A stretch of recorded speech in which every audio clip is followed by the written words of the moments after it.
Good evening, ladies and gentlemen, members and officers, and welcome to this Development Control Committee meeting on the 20th of May. First of all, I must read out the fire evacuation procedures. There are no fire alarms scheduled for this evening. Therefore, if the fire alarm sounds, please evacuate the building immediately. The fire exits are located at the rear and that end of the room. Go down the stairs and meet in the War Memorial Park. Please note that this meeting is being webcast live on the internet. It is now? Yes, it is. Thank you. And please would you switch off all your mobile phones or turn them to silent. Thank you.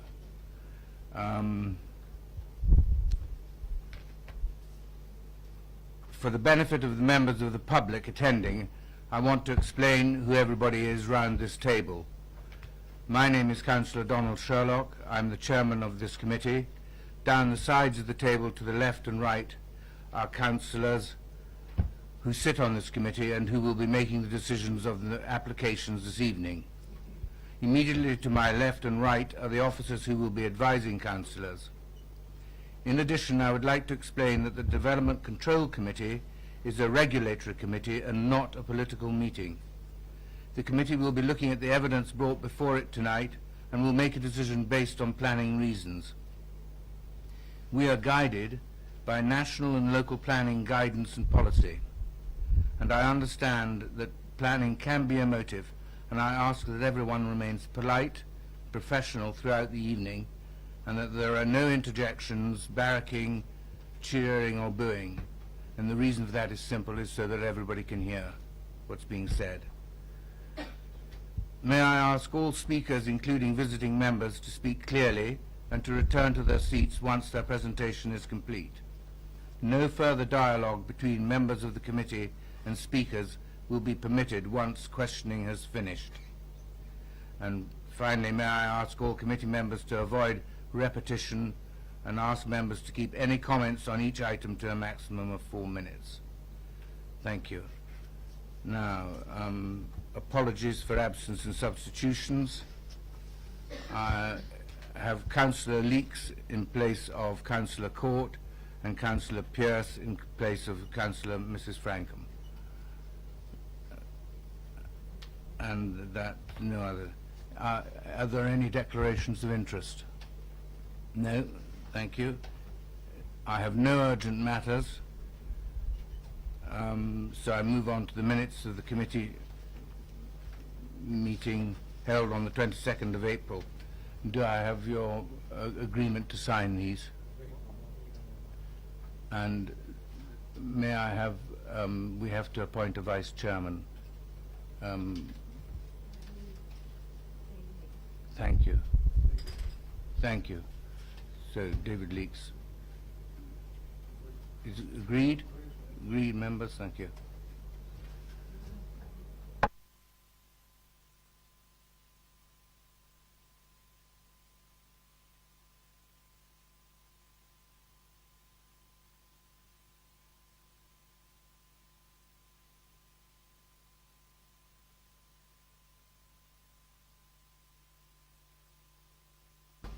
Right, the first item we have this evening is land at Area N at Beggarwood Lane, and to introduce it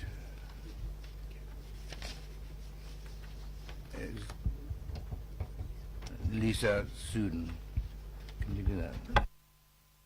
Thank you, Chair. This is a full application for 96 dwellings at Area M, Beggarwood Lane, comprising a mix of housing and apartments with a single access point off of Beggarwood Lane.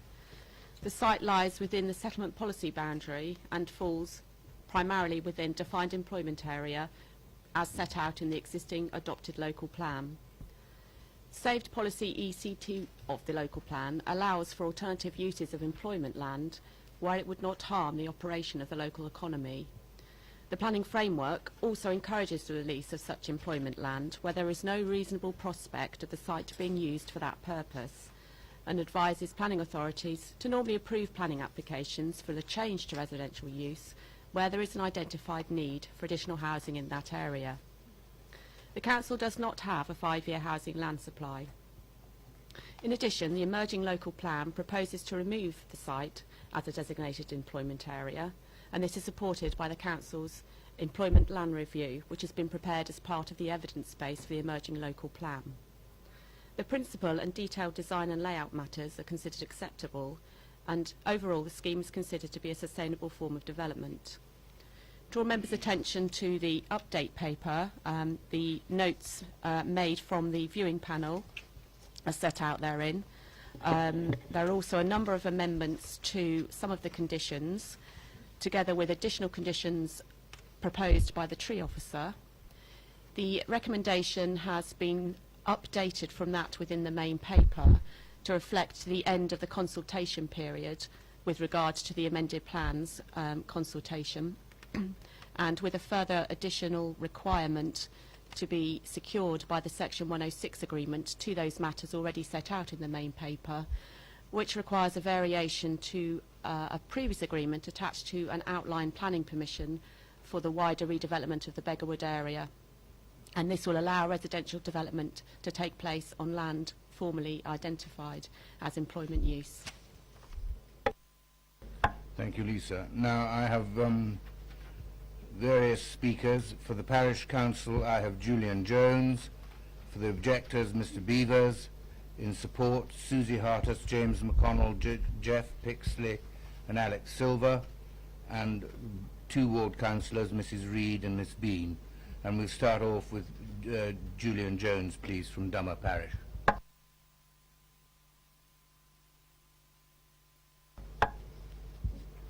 You have 4 minutes, and I'll give you a notification of 1 minute.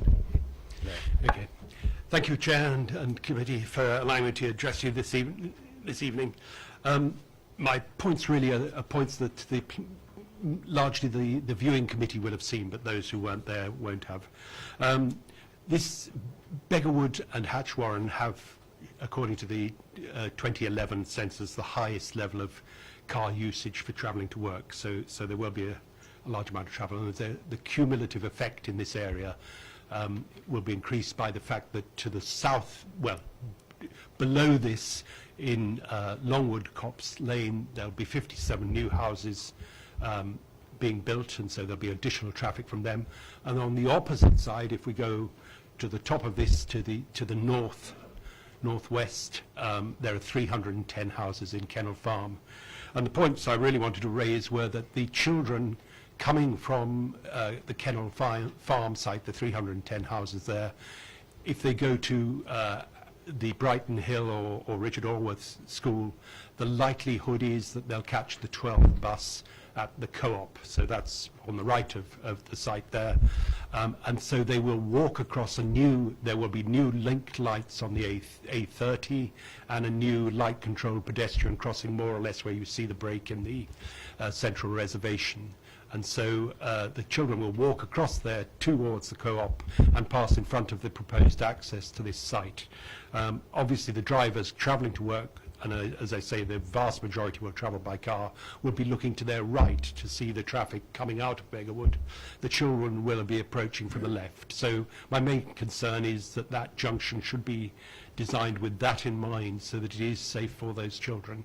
The second thing is that the bus stops on either side, the number 8 going into Basingstoke through Kempshott and the 12 have 2 new bus stops, which as far as I can see were located in their present position because there were available lampposts for Stagecoach to attach their signs to.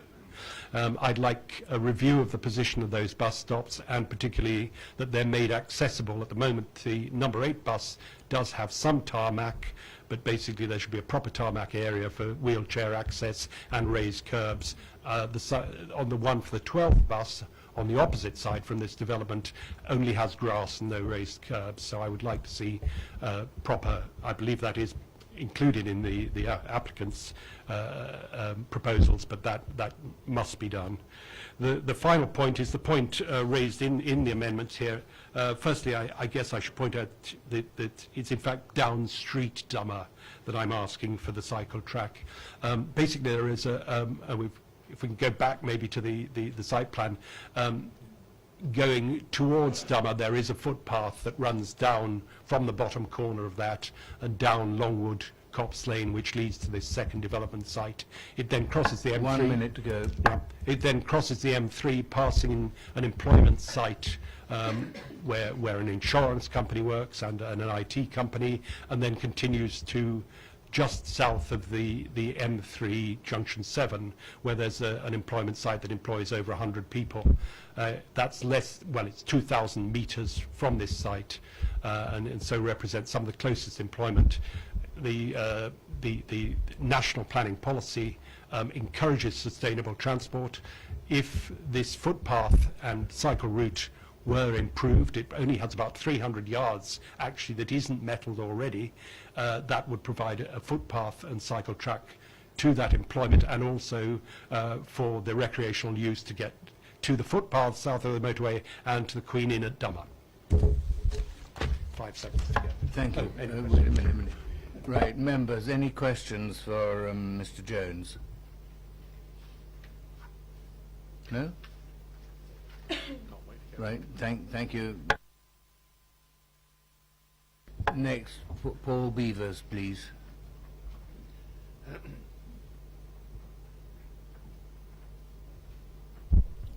You will have 4 minutes, and I'll give you 1 minute's advisory. Thank you, Chair. I asked the Development Committee to reject this application, not because of housing, despite the site being rich in wildlife now, after laying fallow for many years, but because of the failure to apply the Council's own landscape and biodiversity policy without any reasons being given, as the policy requires. The NPPF also states that the local planning authority can require the use of the best practicable mitigation/compensation measures, and planning must be a creative exercise in finding ways to enhance and improve the places in which we live our lives.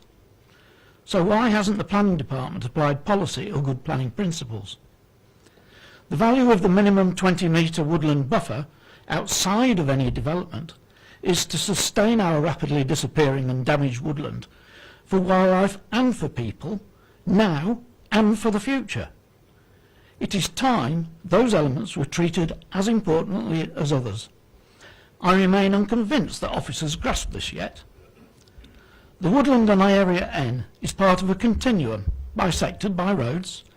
Across the A30, Kennel Farm was recently approved with a buffer of over 20 metres. And if you cross Beggarwood Lane to the east, the buffer on the same side of the wood averages at least 14 metres, and that was put in place perhaps 2 decades ago. The Biodiversity Officer notes 2 potential issues, but does not say what they are or explain how they are mitigated. The first one, potential net loss of priority habitat. There cannot be anything but a significant net loss of priority habitat in the coach belt and on the Beggarwood from the impact of an extra 200 plus people and pets, especially when no meaningful extra habitat is added. But we also lose the wildlife-rich site of Area N as well now.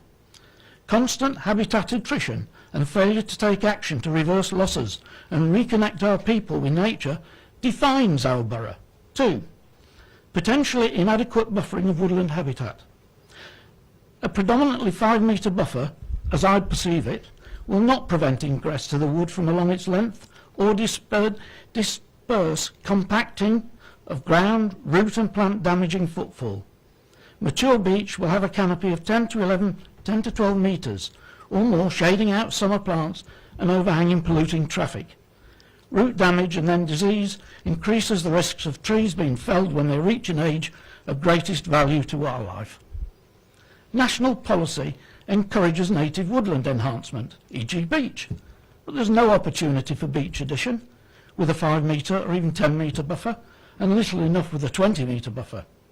So finally, to approve this application then is not just to abandon policy and good planning, but to act inconsistently.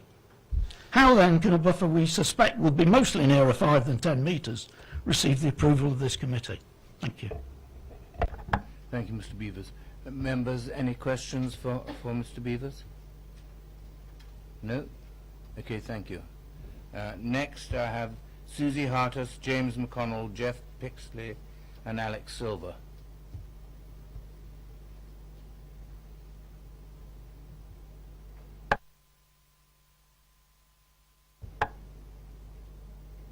There's only one of you. My colleagues are here to answer any questions. Well, can they come to the table now, please? Yeah.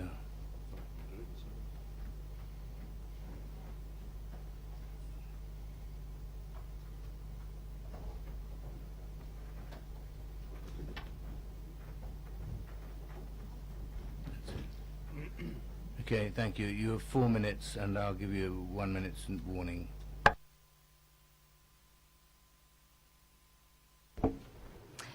Good evening, councillors. My name is Susie Hartus and I am the Planning Manager for Bellway Homes.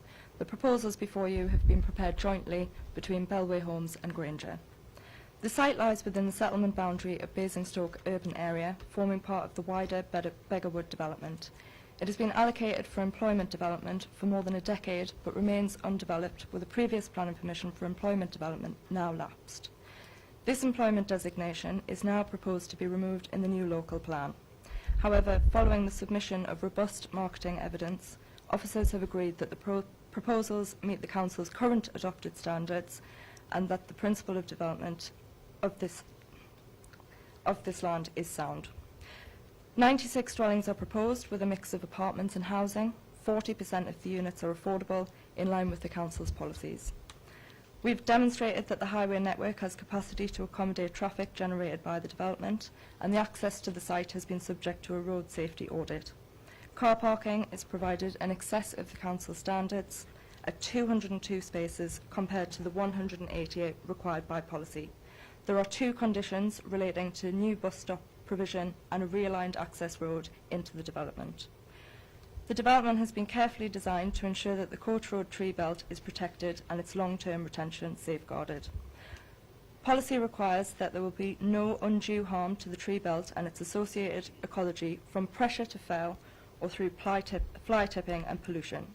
We have achieved this by ensuring that dwellings front onto the tree belt, with houses and their rear gardens sited outside the shading area, preventing informal access into the tree belt through fencing and the provision of an inaccessible buffer of woodland planting, and ensuring that the development is outside the root protection area. For these reasons, we believe and are satisfied that we have met the Council's adopted policy. We have received no objection from the Council's tree and ecology officers in relation to the Coach Road belt. In respect of drainage and flooding, the site lies in flood zone 1, where development is supported. The drainage proposals include the use of soakaways and permeable paving, which will ensure that the site retains its greenfield runoff rate. The Environment Agency, Thames Water and the Council's drainage officer have raised no objection to the application. The proposed development has evolved following extensive consultation with the local community, local councillors and officers. This engagement has led to many refinements to the scheme, and less than 10 letters of objection have been submitted to the Council. We believe this reflects a general support for the development within the local community. One significant change has been to remove the community hall that was originally proposed as part of the development, as the local community has expressed a desire for this facility to be provided on the open space opposite the site. This application will now instead facilitate a substantial financial contribution towards the construction of this community hall, 1 minute to go. which we believe will be a valuable asset to the local community. To conclude, this site is in a sustainable location, forming part of the Beggarwood development. It is within the settlement boundary for Basingstoke, but has remained undeveloped, with a previous planning permission for employment development having lapsed. Supporting this development would ensure that the site is brought into beneficial use, thereby making an important contribution to the Council's housing land supply. We hope that you are able to support your officer's positive recommendation that planning permission be granted. Myself and my colleagues are available to answer any questions you may have. Thank you. Thank you, Ms. Hartus. Members, are there any questions? Councillor Goodison. Thank you, Chair. Would you be willing, if approval is given, to accept that a condition would be put on that should you subsequently find yourselves unable to do the affordable 40% affordable housing, that permission would therefore be revoked and the site put out to tender again?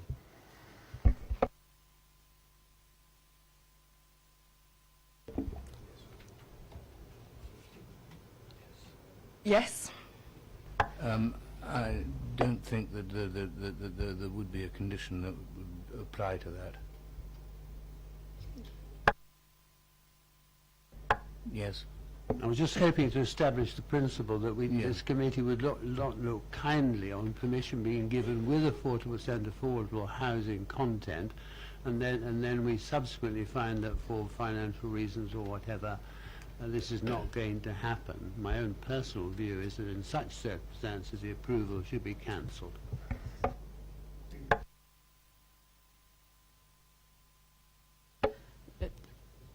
The recommendation is subject to an agreement to secure the 40% affordable housing that's being provided. Should in the future that be wished to be changed by the applicant, then they would have to submit an application to vary that agreement, which would then come back before members, and they would then be able to consider that on the basis of the information presented at that time. So at this point in time, the recommendation will secure 40%. Should that change, then you would have an opportunity to review and make a decision on that proposal. Yes. Chair, the development has been negotiated with the council to provide 40%. The layout does identify where the affordable housing is. Bellway is in full understanding that that is what the planning permission requires, and that is what will be provided. I can reassure members on that front. Thank you for that. Councillor Pearce. Thank you.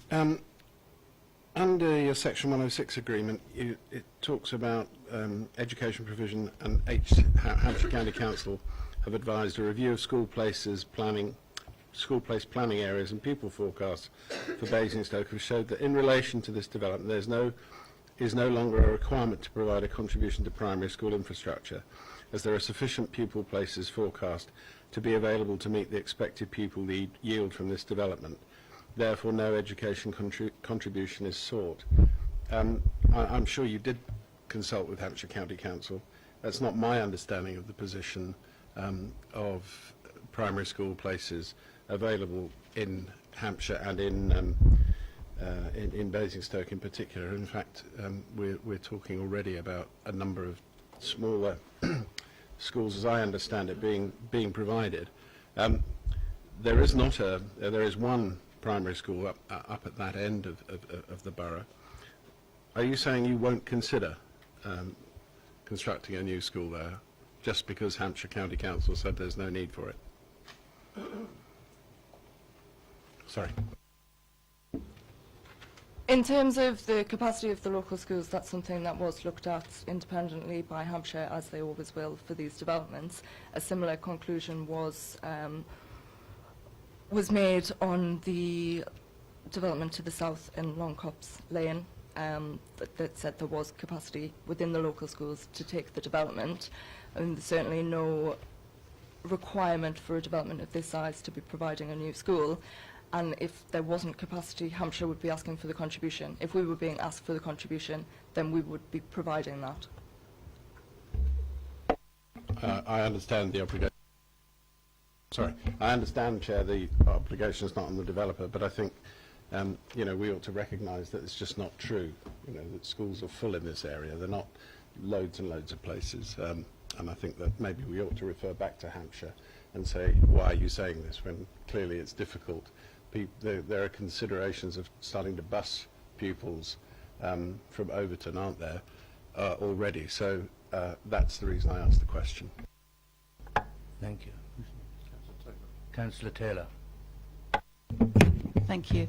Could you just describe to us exactly what the houses that are along Beggarwood Lane are going to look like? Or there may be a picture that we can put up. The pictures I've seen at the moment are sort of that everything is white. Even the cars and the people are white, so I'm not quite sure what isn't white. And obviously this is quite a key consideration because it's the first bit of Beggarwood you're going to see as you come onto the estate. So if you could either describe it or show us a picture of it, that would be excellent. I'm not sure if there are any pictures of the street scenes available. But yes, when we've carried out our character assessment, we've come to the conclusion that given the, yes, that's it, the prominence of the current co-op building, we've tried to create local distinctiveness by taking cues from that and carrying that rendered frontage, that rendered character around the frontage. Having said that, materials are controlled by condition. We're not wedded to that particular design, and we would be happy to negotiate with officers afterwards if a different design was felt more appropriate. But this is our proposal, but we are happy to look at that, and that is controlled by condition. Councillor Tucker. I wonder if you'd be kind enough to talk me through why it's not possible to have the 20-metre depth by the woodland around the back. It is something that, you know, we have strived to do wherever possible. I wonder if you could explain why it can't happen there, apart from you not being able to build as many houses as you want. To be clear, the policy advises a 20-metre buffer to achieve a number of objectives, but it does add in some flexibility there that, provided that the objectives that are identified can be overcome by a lesser buffer is appropriate. We've worked with your biodiversity and tree officers to ensure that the layout that we put in front of you does achieve those objectives. If I can pass you over to my ecologist, he can probably go into a little bit more depth on those.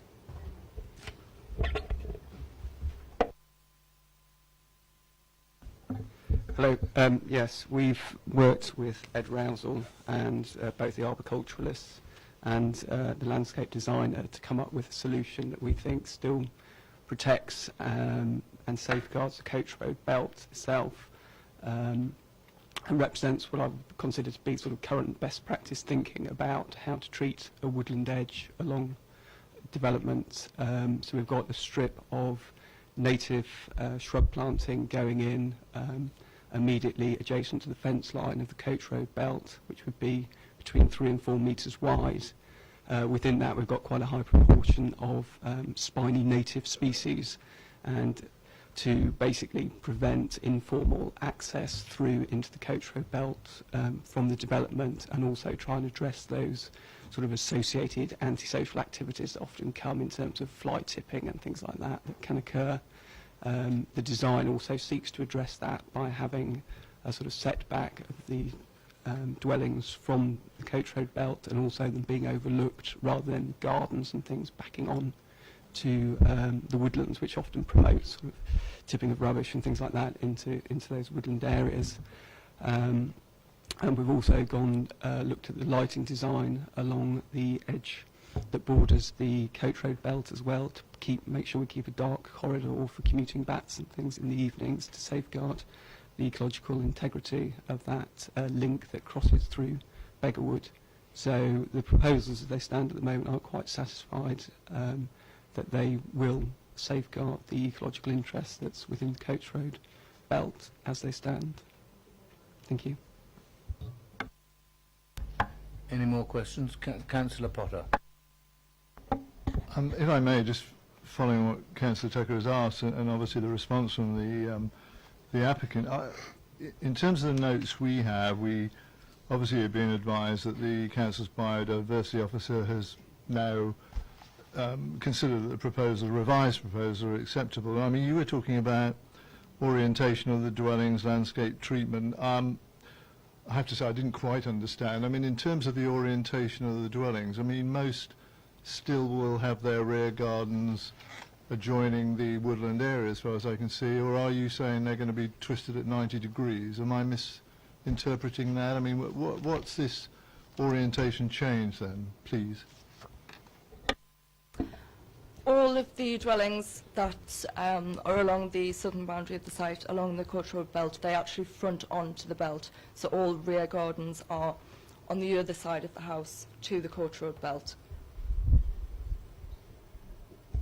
Sorry, thank you. So, I mean, literally, that's a 180 change then, really, so that, I mean, consistent with what you've said, obviously we're not going to have any of the sort of problems we have experienced with rear gardens and the sort of dumping, I can't think of a better word, but it does occur on occasions. Okay, thank you.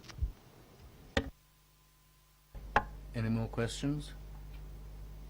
Just one comment, Chair. Very good. Very briefly, well, it is, I'll make it a question, yeah. Can you assure me that you won't put any pyracantha in any of the hedgerows? Yeah, I don't think that would be a problem.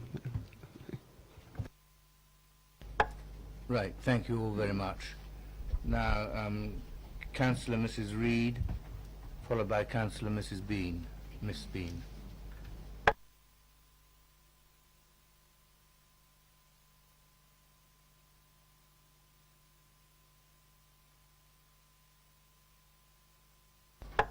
You have 4 minutes and I'll give you a warning of 1.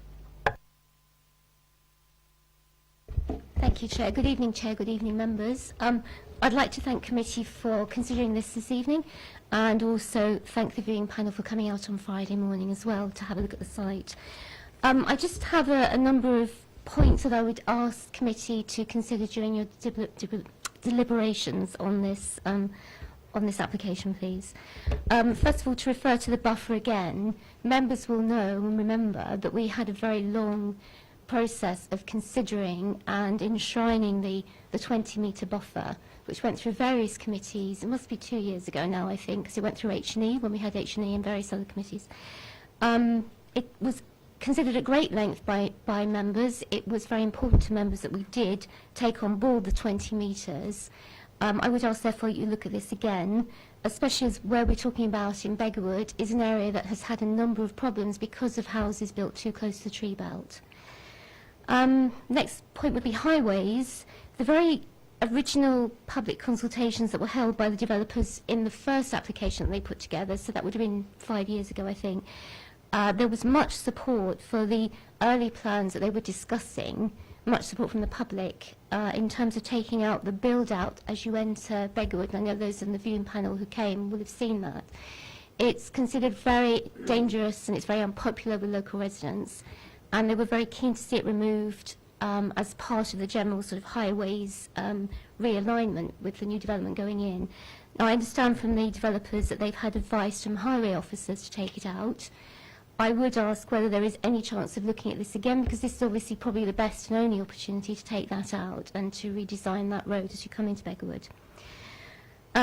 Schools and amenities, there's reference in the paper to access to amenities. Obviously it's just across the road from the co-op where there is a doctor and a dentist, but there are great pressures on the local amenities, on the doctor and the dentist, and obviously this will increase that.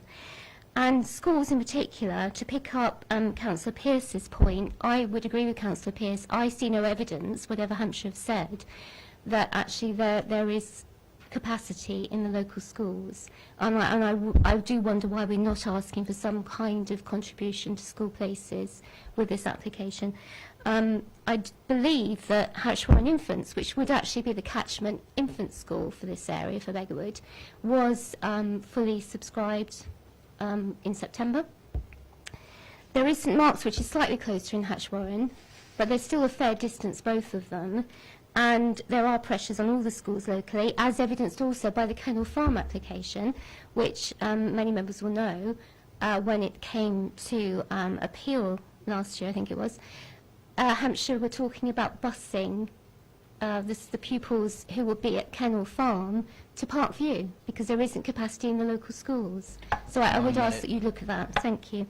Also, in terms of getting to the schools, there are problems with the bus services from Beggarwood. They were reduced when Stagecoach changed their timetables. I'm very grateful to the portfolio holder who's given a lot of support to local members to try to address that.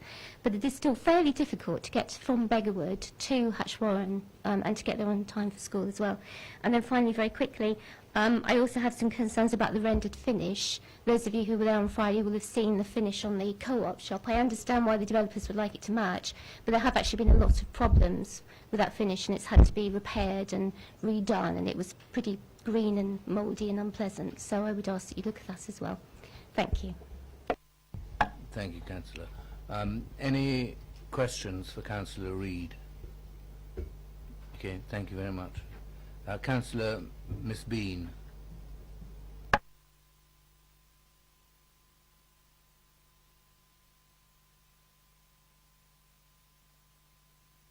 You have 4 minutes and I'll give you a warning of 1. Thank you, Chair. If I could just start off quickly with just declaring that I do live fairly close to where this development will be on Beggarwood Lane. However, I don't believe that I have a disclosable pecuniary interest, as it doesn't affect or relate directly to my property. Even if it does, I am still entitled to speak. However, I am speaking as a visiting councillor this evening. In considering the application before you this evening for Area N, I would like to raise a few points for the committee's consideration on behalf of my residents. As I live in the area, I know it well, and I fully understand the concerns that are raised by residents in relation to this and further development around the area. You will note from the plans submitted that the suggestion design for the houses that front the development is rendering. I'm not sure how well committee members may know the area, but there are a number of houses within the existing Beggarwood development which are of a similar style. As time has gone by, the material is no longer as attractive as it first was.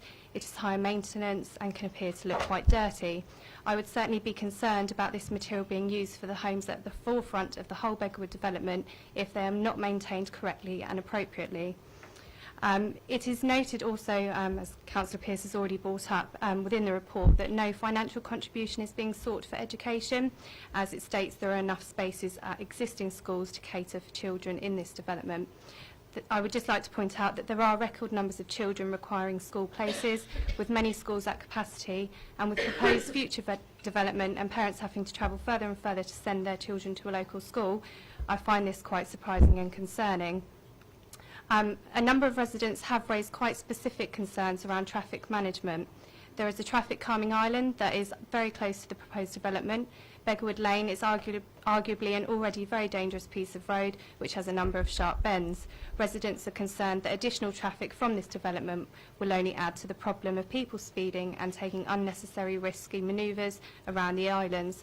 I'd hope that this development would result in the traffic calming being addressed with a potential move to remove the islands and look at other measures which don't result in vehicle users taking unnecessary risks.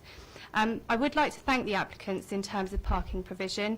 By the council standard, there should be a minimum of 188 spaces within the proposed development. However, 202 have been included within the plans. I know residents of Beggarwood will be pleased to hear this, as we are already plagued by existing problems due to lack of on and off-site parking. I would like to make the point, however, that as the parking on a number of the dwellings is one in front of the other, rather than side by side, this does mean that there is an increased risk of people still parking on the roadsides. I also have slight concerns around the long-term sustainability of Beggarwood's amenities in terms of the local shop, doctor, surgery and dentist. We have a car park that during the week is very often full to capacity and may need to be better managed to cope with the additional influx of footfall due to this proposed new development. We also need to be mindful of the pressure on the local doctor, surgery and dentist as well. Also, I'd just quickly like to say, in the original development plans, there was a space allocated for a play park area within the development.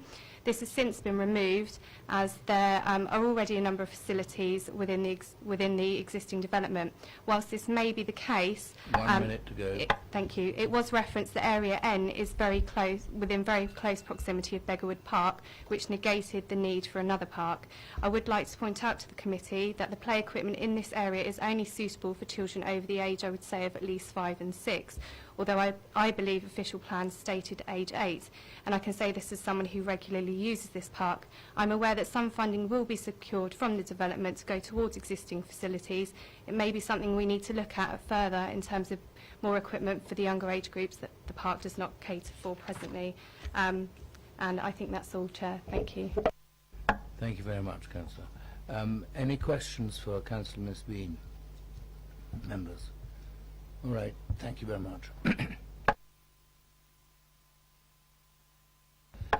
Right, questions to officers, members. Councillor Bound.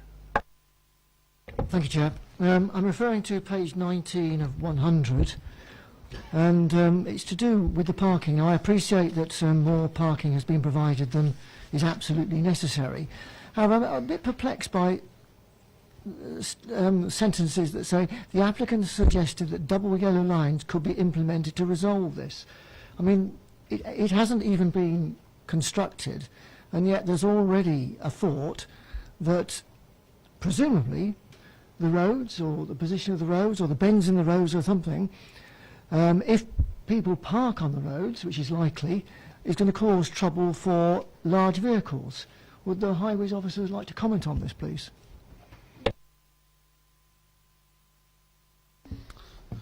I understand, Councillor, this is to do with the design of the layout as it is at the moment and concerns about accessing sort of certain driveways and also the cluster of houses towards the Broadmere junction end, and that people might find it convenient to park there to go across the road towards the shops. At this stage, it's considered that rather than imposing any restrictions, but rather to allow the development to be constructed and see if there is actually a problem, and then make provision to allow to take action if a problem does actually occur. Can I just come back slightly? I mean, all I'm saying is that it would appear that a problem is already foreseen and it's not even being constructed. I just wonder whether something to do with the layout of the whole scheme could be adjusted so that this doesn't occur. The concern is about, as I said, the layout and the individual driveways, access to individual driveways and the parking which is proposed, and whether that would be convenient to the residents, and or they might find it more convenient to not use their supposed parking and park on the streets. And if that happens, then the concern that was raised by the developer was that because of the narrow roads, which are encouraged for traffic calming, that if there are more cars parked on the carriageway and the roads on the estate, that the larger vehicles, say the refuse vehicle, would have difficulty getting through them.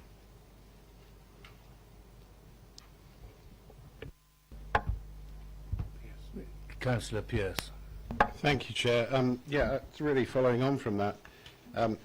It's reminded me of the severe difficulties that we suffer in Highfields, in what you either class it as South Buckskin or North Kempshott, but nevertheless there are very many roads up there that don't have a footpath, and as a consequence it's incredibly difficult for young parents of young families to get out and along the road. And I notice on the plan, and if this is north facing, then at the south of the plan, there is no real provision for footpaths across the fronts of some of those houses.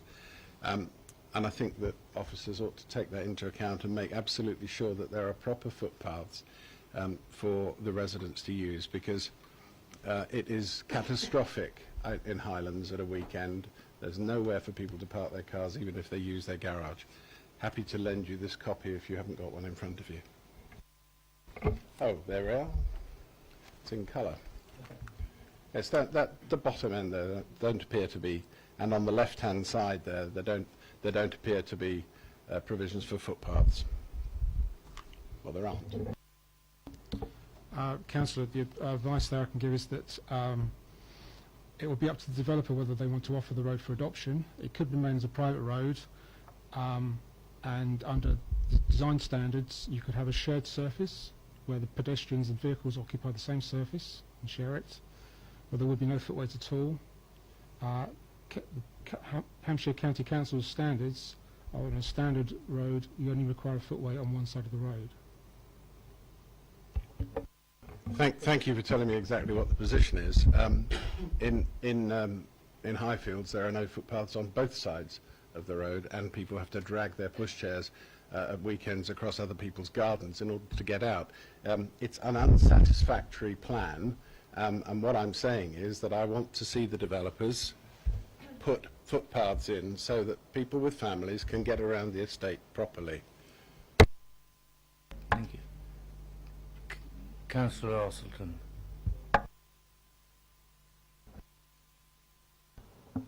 Thank you. I'd just like to see this becoming proactive and not reactive.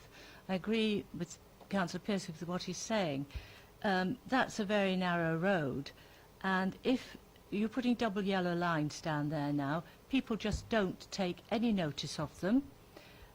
They will park anyway, so you're going to end up with problems with a very narrow road and parking. And we have an awful lot of problems in this borough with parking, people parking on double yellow lines, etc. The area would have to be policed. So is there anything you could do, Mr. Pocock, to sort this out? Otherwise it's an ongoing problem, isn't it?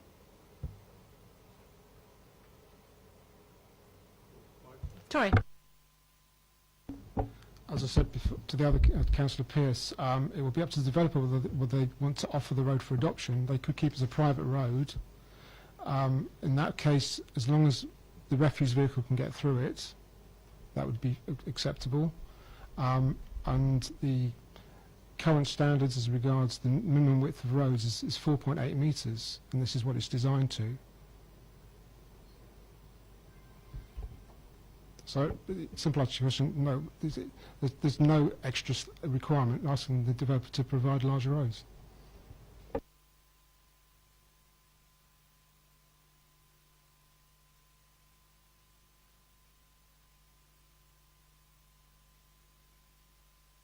Councillor Tomlin. Thank you, Chair. We're just sort of still carrying this argument on a little bit further. Can you just refresh us? Are there rules for the number of visitor spaces per house ratio? Because I see the extra houses here above our parking standard is sort of divvied up at about 1 in every 7 houses. So that was the first part of the question.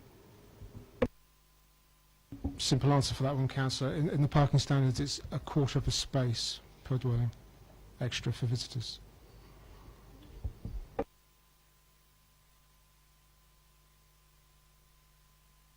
Councillor Tucker. Oh. Yeah, sorry, I'm sorry, yes, do. Sorry. So you've mentioned that the road is 4.8 metres wide. So if we have 2 cars passing, do we allow 2 metres per car? So there's a bit of clearance with the 0.8 metres. With a parked car on the pavement, you can't get 2 cars passing. That's seen as still viable. And then the very last question is the density of this development. I appear to have worked out is 38.5 dwellings per hectare. Could you tell me what the Beggarwood estate is, just the residential part? Thank you.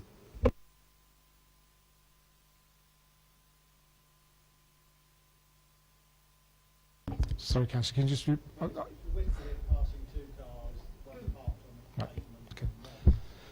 I can refer back to a sort of past design guidance, which isn't a relevant. It's not.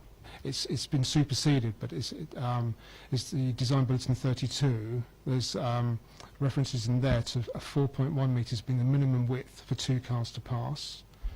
The minimum the county asked for is 4.8, so that allows for a car to pass a larger lorry.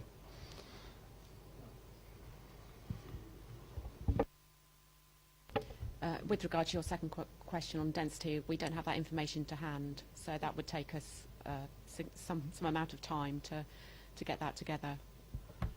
And in particular, which particular area you're referring to as well. Okay, perhaps make it easier. Is this particular site at 38.5 more dense than its immediate surrounding area? That's really what I was trying to find out. We don't have that information, sorry.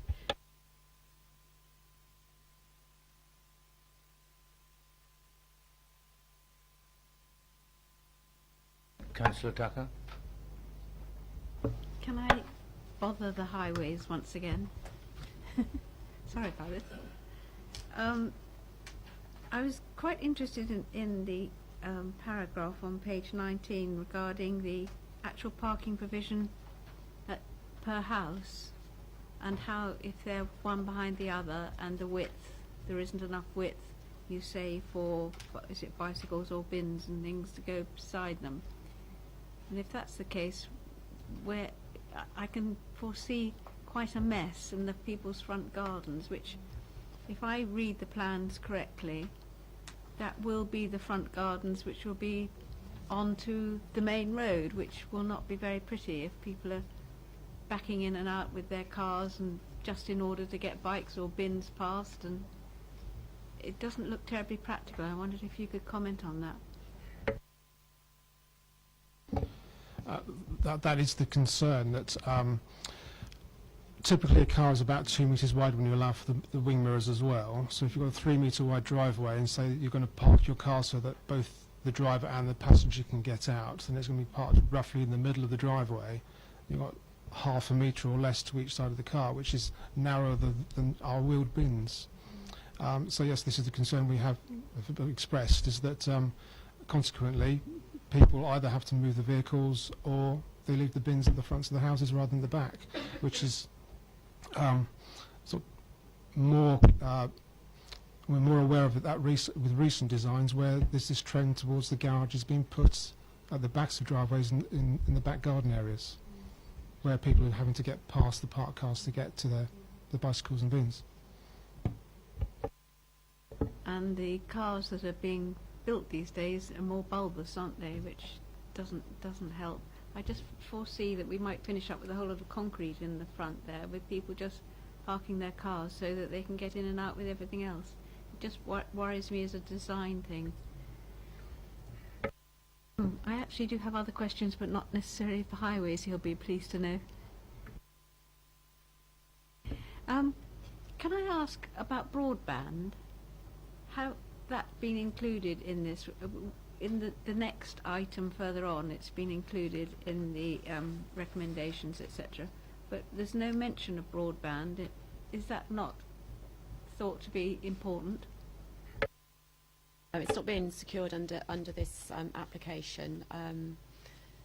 I don't know whether the applicants are intending to make that facility available, but it's individual occupiers. It's not something that would be necessary to make the development acceptable. So under the SIL regulations in relation to obligations that you can secure, you have to meet the 3 tests. So this isn't one that is necessary to make the development acceptable in planning terms. So there's no provision under this agreement.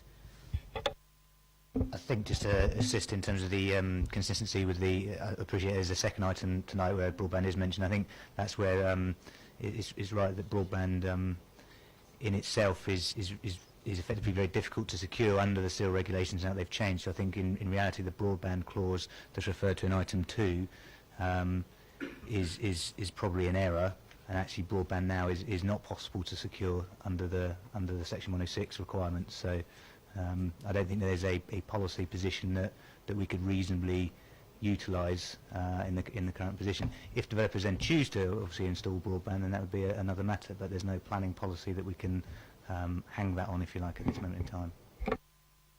Does that mean that we can't sort of ask them and inquire at the beginning? Because it is something that's just so important. We can certainly record that desire, if you like, that it is considered at the time of implementation. It's just not something that we can request or secure through the section 106 itself. Any more questions? No? Then we move to discussion and debate. Councillor Taylor. Thank you. I'm officially the ward councillor for this little bit of Beggarwood. Haven't got a lot to add because I pretty much agree with everything councillors Reid and Bean have spoken. Obviously it's their patch much more than mine. I think I'd just say that if this was a master plan for the whole of Beggarwood that we were looking at, and this was part of our master plan, we wouldn't be having houses here. We would make it part of a much more comprehensive community area with a pub and a restaurant, perhaps even a school. And to me, this is the horrible danger of having this creeping development where you have little developments springing up everywhere. There's one, as we've heard, over the road on the other side of the A30, maybe obviously another one at the golf course, and we've lost the plot basically. And I think we've got to have houses here now because there doesn't seem to be any choice. But I think it's a pity. The other concern I have, which I just want to emphasise again, is this buffer. I find it really, really puzzling that we can get different expert opinions, and for those of us who aren't biodiversity experts, it's very hard to know what to think. But we do have a policy that says 20-metre buffer, and here I believe we've got 5 metres, so we've managed to lose 75% of the buffer, and yet we're told it's all right by our expert, but the external expert, and we know Mr Beavers is an expert, says quite differently. And the question raised by Councillor Pearce about the lack of footway just highlights the fact that that is a very narrow bit of road. You get your lorries going along there with the bin lorries, etc. And what's that going to do to the habitat, to the woodland habitat? I mean, to me, even without being an expert, it doesn't look ideal to me. It looks like we're trying to squeeze just a few too many houses into a small space. That's my opinion. The only other point I'd make about parking is we have to be so careful with Beggarwood, because there are areas of Beggarwood where there are cars littered over the pavements, the grass verges, everywhere, because there's been inadequate provision. And I don't suppose officers can tell me this, but every single garage that's counted as a parking space obviously won't be a parking space. We know that despite condition 30, which says it's got to be, it won't be. The internal garages will either be playrooms or storage rooms, so we can deduct that from the 153 designated parking spaces before we begin. So I'm just a little bit concerned that with the density and with the garages, etc., we are going to find it a litter of cars again. And having said that, I'd be interested to hear the opinions of everyone else, especially the appearance, the rendered houses, because I think we've got to look at that at this committee, otherwise it will fall out of our hands, and we don't really want another Crown Heights situation. Thank you.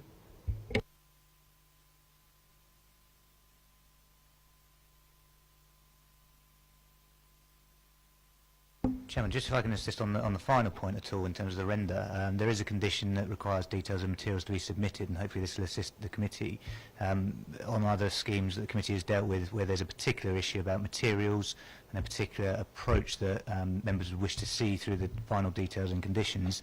Then an informative has been attached as well. And what that informative could say is that the committee has expressed concerns about the render on those particular plots, and in submitting details for discharge of condition 3, I think it is, in terms of materials, that the committee would wish to see an alternative material put forward. Could we designate that it's reviewed by the Beggarwood councillors so that they can say yea or nay, and not just the officers? Again, we've done something similar in the past. I'm sure that we could do that in terms of the resolution. Councillor Potter? I mean, just coming back to that point that Mike's dealt with adequately, I guess. I mean, there is a consensus, I think, around the issue of rendering, and, you know, I'm sure that can be resolved. If I heard the developer correctly, I think they're amenable to that, and I think everybody is saying we would prefer some more traditional finishes in terms of brick, and if everybody's in agreement with that, that can be secured, obviously, in the details stage. I mean, that's the easy one. I think there are some general and genuine concerns about lots of other issues which have been raised this evening. But I have to say, most, if not all of these, will be secured, I think, under the legal agreement and under the SIL regulations. And if not, can be conditioned, I think, adequately anyway. And on balance, I think looking through the reasons for approval, and we'd all have reservations about some, and in terms of biodiversity, I mean, a lot of this, I think, as Councillor Taylor says, comes back to what is a relatively high density site, really. If you look at that in terms of 39.6 per hectare, work that out in terms of dwellings per acre, this is reasonably high density development. And by definition, if it wasn't quite so dense, you would have more space for the sort of buffer that everybody is alluding to. But we have what we have, and it seems to me, as I've said, all of the things that people have alluded to can be conditioned, can be covered by the SIL agreement. The reasons for approval, which is set out by the officers, I think are sound. And on that basis, Chair, I think we have little alternative, and some of us more than others with a heavy heart, it seems to me, but have little alternative but to approve this application, and I'd move that, Chair. Thank you. Councillor Bound.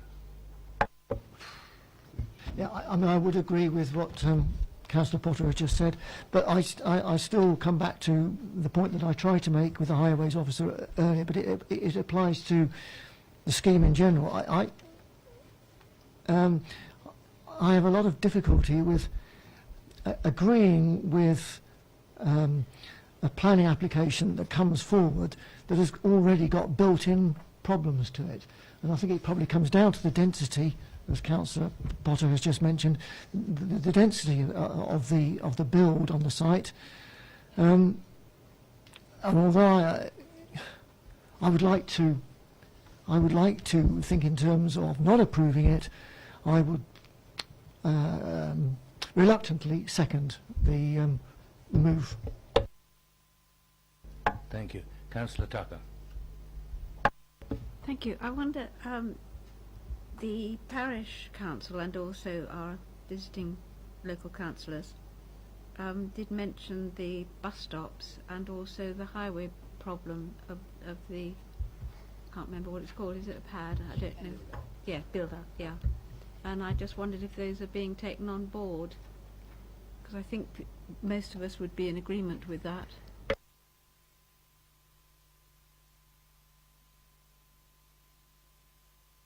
Condition 25 on page 34 requires a bus stop improvement scheme.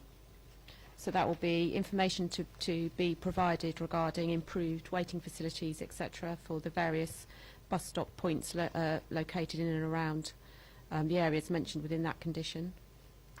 And in terms of the build-out, I don't know if Mr. Pocock can... Yeah, is that section on condition 25B, is that in relation to the build-out? No. Is there a specific condition on that one, do you know?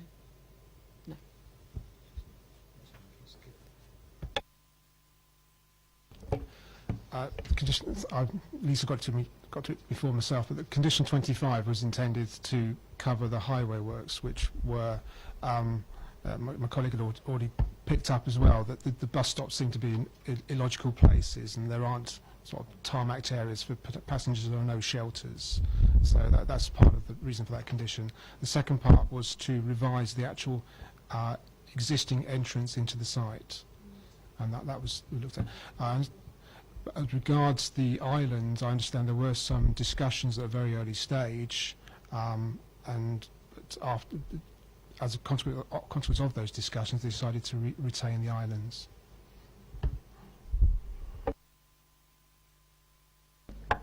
Any more questions? No? I have a proposer and a seconder for approval. Would we like to vote on that? Those in favour?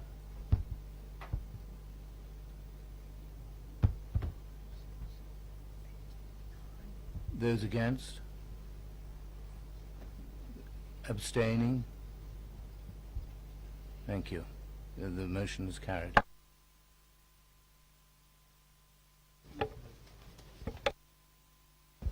Lisa, would you wind up? So the application has been approved subject to the completion of a legal agreement. Could I ask members whether the legal agreement to also include reference to the completion of section 278 highways agreement? That will secure all of the physical highway works required. That's not been included. So it will be to include that. So as per the recommendation on the update paper, with all the amendments and additional conditions as listed, and all those within the main paper. Thank you, Lisa.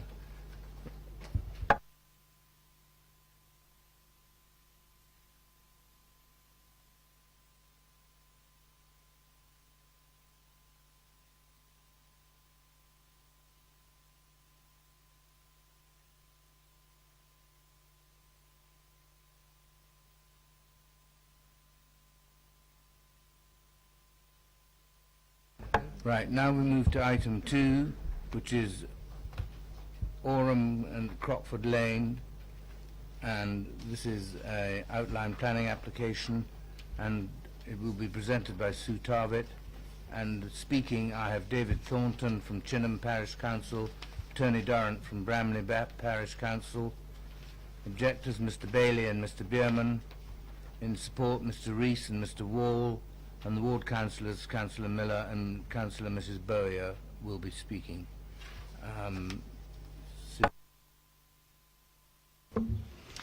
Thank you, Chair. This is an outline application for the erection of up to 130 dwellings with only access for consideration as part of this application. Under the adopted local plan, the site falls within the settlement policy boundary and within an identified employment area. Adopted local plan policy EC2 allows for alternative uses to be considered on employment areas. The NPPF encourages the reuse of employment land for alternative uses and encourages the release of employment land where there is no reasonable prospect of the site being used for that purpose.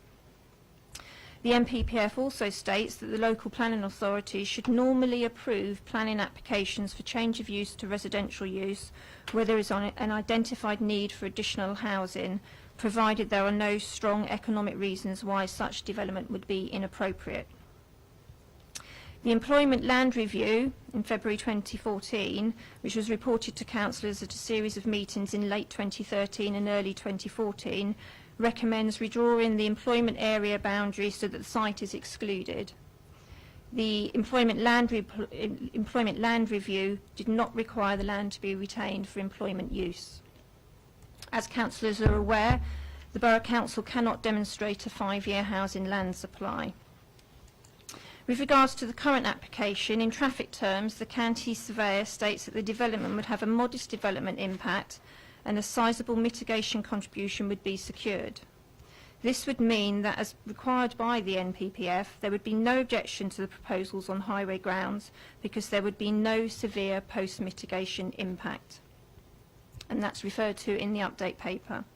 It should also be noted that the previous permission for the Orham site, which was for a business use, would have generated a higher number of trips at the peak periods than the current residential proposals before you. I would also draw your attention to the update paper, which refers to the viewing panel, a minor amendment to the wording of condition 22, an update with regard to section 106 following the rescoping of the application, and some additional comments from the county surveyor reiterating that they raise no objection to the proposals. And for those reasons, the application is recommended for approval. Thank you, Sue. Right. First speaker, David Thornton from Chinham, please.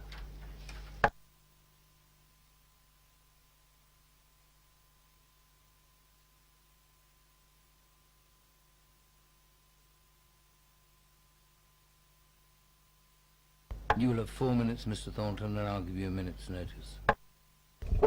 Thank you, Chair. Chinham Parish Council objects to this proposal, and there are several distinct reasons for this. Taking the point of the policy EC2, we understand that, but we do not think that this is a sensible policy to take away a very, one would have thought, desirable piece of employment land at a time when the economy, we hope, is expanding. We hope there will be need for growing economic activity. And we feel that here there is a chance, in fact a real possibility, that the borough are going to be building houses on unsuitable sites and end up near the end of the local plan. They will then end up seeking employment land when those sites will be unsuitable for employment. So we think there's a real issue there. But the site itself, notwithstanding that policy, the site itself we feel is not suitable for housing. It's bounded on 2 sides by industrial buildings, and the 3rd side has got the railway line. The only reasonable access to local services is the road on the northeast of the site, which leads into Chinham. Now, we are told, and a lot of the documents about this imply that the main access to the site is up Crockford Lane through the business park from the Crockford Lane roundabout. We dispute this. For almost any journey that people on that development make, they're going to go through Chinham. If they're going to go to the shops, they go through Chinham. If they're going to go anywhere north of Basingstoke, they go to Chinham. About the only reason for going to the Crockford Lane roundabout from this development will be for trips into town, which we submit will be a smaller number of trips than people probably imagine. all the services that this development will use, and another 130 odd houses on top of the 400 that have been recently given planning permission to the north at Razors Farm, they use Chinham's facilities for shopping, for medical, dentistry, leisure, you name it. There is nothing. There is no provision in any of these new developments for any infrastructure which is going to ease the burden on Chinham, and I think this is the key for us. The access is inadequate. The bus service, well, we are told there's going to be a bus service for 2 years only into Razors Farm. At the end of 2 years, we don't know what will happen. I suspect nothing, and everybody will be using their cars to go everywhere. I think that is inevitable. One might wish they would walk for 15 minutes to the neighbourhood store, but they won't. And the other, and I think maybe crucial one, and I think other speakers are going to speak in more detail on this, is the question of schooling. At the moment, we feel that this cannot be a sustainable site when pupils are taken over along a miles of busy road across the A33, one of the busiest roads in the morning, to get to Great Binfield School on the other side of the A33, and that we think this cannot be called a sustainable development under those terms. So, thank you, Chairman. Thank you, Mr. Thornton. Members, any questions for Mr. Thornton? No? Oh, Councillor Goodison. No, thank you, Chair. So you're very satisfied that the health centre facilities in Chinham cannot possibly cope with the addition of this volume of houses and the volume of houses on Razors Farm. Yes, we have already, in fact, at our recent annual parish assembly, our local practice, the doctor from our local practice gave us a presentation and where he pointed out that they were now at capacity at the moment, before any of this is built, either Razors Farm or the proposed Orham site. Thank you. Councillor Bound. With your local knowledge, do you have anything to say about the capacity already of Great Binfield, the school? Is it at capacity already, or do you know if it's got any space? I understand that it is capacity with there has been an expansion which is now in temporary classrooms, and those are full, which I understand the school is now at capacity. But as I said, there's going to be other speakers later that know more about this than I do. Thank you. Anyone else? Thank you, Mr. Thornton. Now, can we have Tony Durrant from Bramley, please?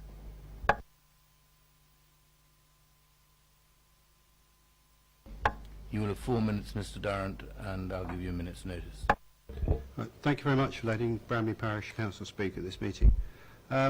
Firstly, we concur with and support our fellow parish councillors in Chinham on just about everything they've said.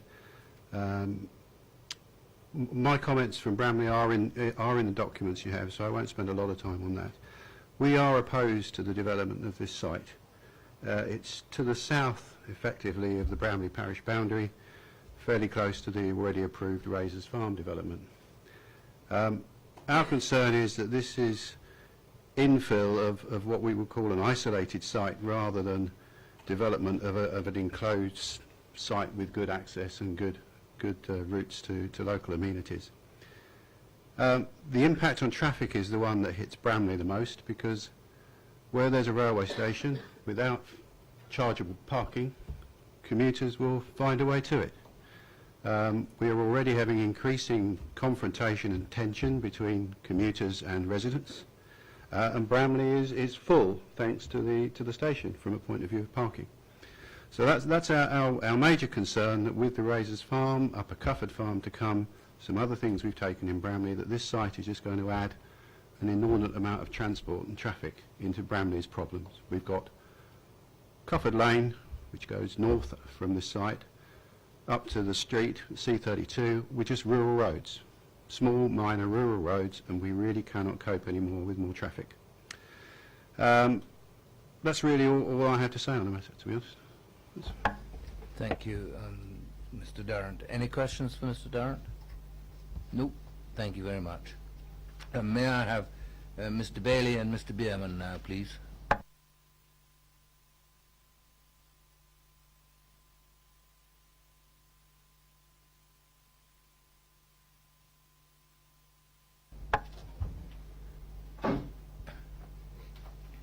You will have 4 minutes between you, and I'll give you notice of a minute at the end. Hello, thank you for inviting us to talk. My name is Matthew Bailey. I've lived in Chinham for 18 years. I'm Chair of Governors at Four Lane Community Junior School. I'm also part of a group of residents that campaigned last year against the Razors Farm development. All of the objections that we're talking about are equally as valid against Razors Farm, and it should be noted that this very committee rejected Razors Farm when the application was put forward. The first point I want to talk about is schooling. Our opinion is the provision for schooling has not been thought through and is unsustainable. The planning report is suggesting that all primary pupils will attend Great Binfield School, which is 2.3 kilometres from Oriam. As the report highlights, this is greater than 2 kilometres that is acceptable to walk to school, so the majority, if not all the residents, will drive. The parking situation around Great Binfields today is already busy and out of control. I attended a recent public meeting at Great Binfields where they were looking at their expansion school for taking the school from a 1 FE school, as it currently is, to a 2 FE school. And there were many objections for the local residents. All the local residents are already complaining that the situation is bad, and that is before the school has been doubled in size. By adding Oriam, the traffic will increase considerably and the local area can't cope with the extra cars. Looking at other solutions, the children could attend Four Lanes infant and junior schools, both of which are full. Looking at September next year, both those schools have got a full intake. So the only way this would happen was if we looked at catchment changes. The results of this would be that Four Lanes schools could be in a situation where they don't actually fit within their own catchment areas, with the catchment areas moving basically north of each of the schools.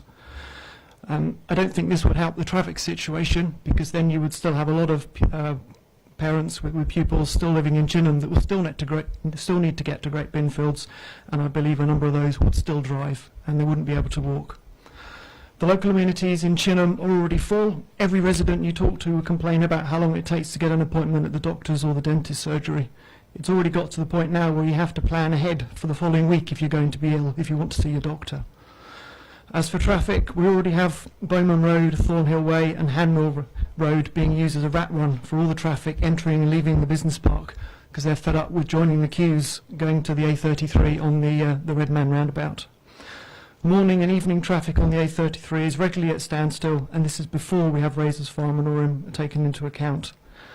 Chinham cannot take this extra growth without the support for local services and infrastructure, which have yet again been ignored. The whole school situation in the north of Chinham needs to be looked at again, and until that is resolved, no further planning applications should even be considered.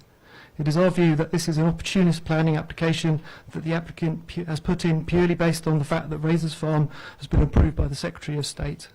A final thought: who would actually want to live on a business park? I know for one, I certainly wouldn't want to live on a business park.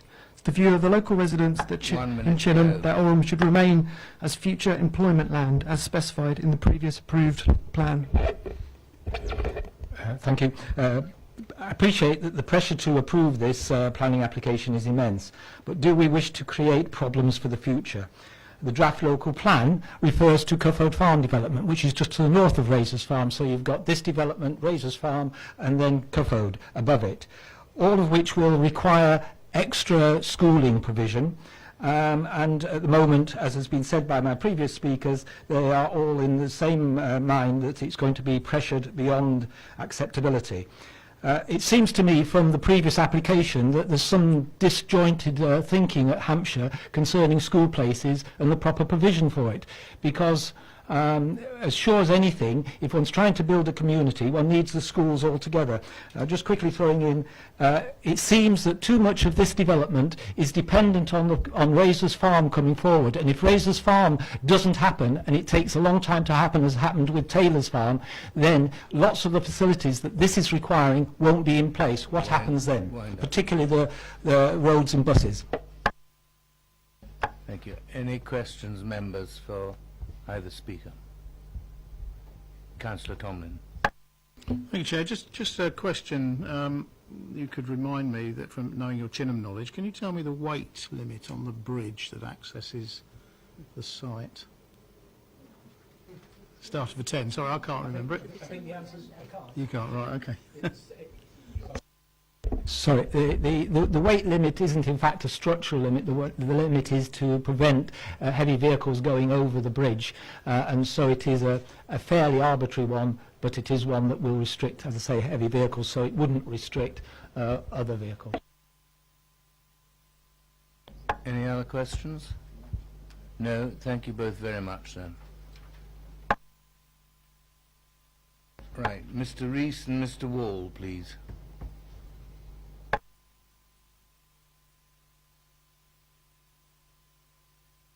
You have 4 minutes between you, and I'll give you 1 minute's notice at the end. Thank you, Chair. Good evening, members. My name is Chris Rees. I'm a Planning Director at Savills. To my left is Tim Wall from iTransport. Chair, members will be aware that as part of the local plan approved by full council last year and submitted to the Secretary of State, this land is shown to be removed from the employment designation. It was the council who initially approached my client in 2011 to examine the future of this piece of land that has remained empty since planning permission was granted and has been marketed for over 13 years. The decision to remove the site from the employment designation has been resulted from the council's own employment land review. As part of the process to prepare this plan application, we invited over 2,000 households in the area to an exhibition last July. The result of that has been 3 objection letters to an application for 130 dwellings. Conversely, in approving this application today, would allow the delivery of 52 affordable housing units for shared equity, shared ownership and rental for people in real housing need within the borough. A lack of open market and affordable housing in the borough has been well documented in recent times via the appeal process. This lack of housing supply remains a significant material factor in the consideration of this application, which is further supported by a lack of objection from consultees and the fact the site lies inside the settlement boundary. Turning to infrastructure, the proposal will make a financial contribution towards education facilities. The request has been made of over £600,000 towards improved facilities at Great Binfield School. In respect of healthcare, this matter was considered at length at the Razors Farm inquiry, with the inspector concluding that the evidence did not show any particular shortfall in GP capacity in the area. The evidence did show that of the 12 local practices, the patient-to-GP ratio at Chinham Medical Practice was the lowest of all 12, and I have confirmation from the surgery last December via correspondence that they have capacity and are taking on patients of around circa 550 places available. Before I hand over to Tim Wall of iTransport in respect of highway matters, I would highlight that the current residential proposal will deliver 240 car parking spaces. This is a third of the 727 spaces approved by this council previously when it was in employment use. Thank you. Thank you.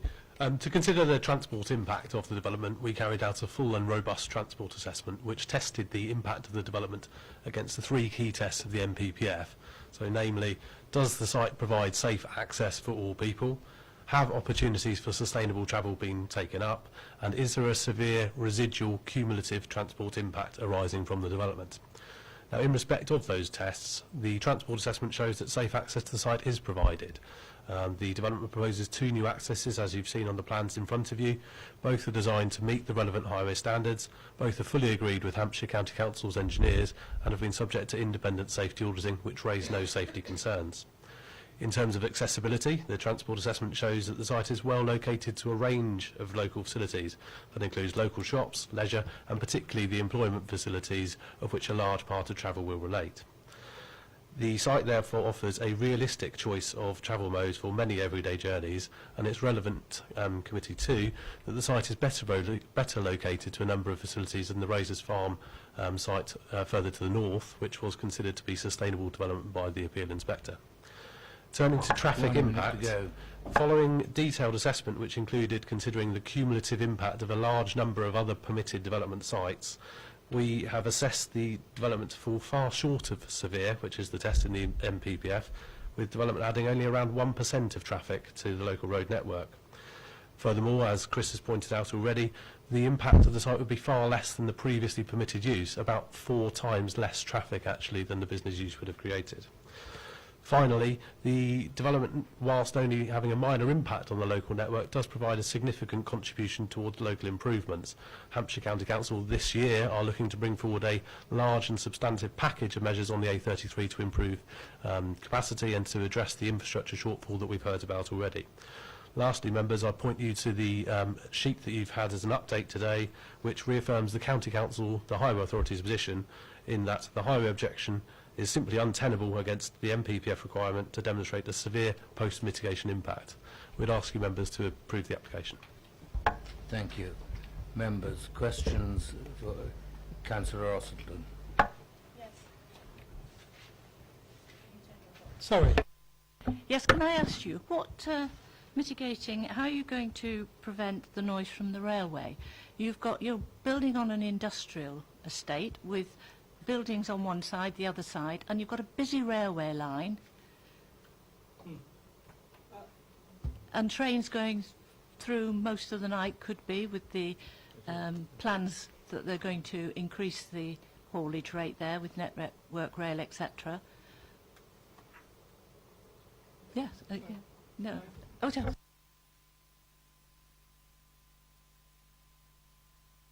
At the beginning. Thank you. The application is supported by a noise survey. So we've looked at existing noise impact in the area during daytime and nighttime at the moment. So that took into account the railway line and the existing land uses in the surrounding area. There is a condition that is applied, because it's an outline scheme, a condition applied for further details to be submitted at the reserved matter stage in respect of the mitigation, particularly for the properties on the southern part of this site. Obviously, the northern part is less exposure to noise, particularly from the railway line. But that is something we would have to satisfy at the reserved matter stage in terms. The gardens look very close to your railway line. Can I describe that plan to you? The open space you see at the southern part of the site isn't private space. That's the SUDS feature, the Sustainable Urban Drainage feature, so which is open to the public to use, but it's not private amenity space. Thank you. Can I also say that you intend to put the transport, I've noted you've got a transport plan coming forward. Can you categorically say that we're not just putting people in the middle of an industrial site that can't get out? They've no amenities. You've got families with young children there. Yes, thank you. As I said, the transport assessment that we undertook demonstrated that the site is actually well related to a large number of local facilities.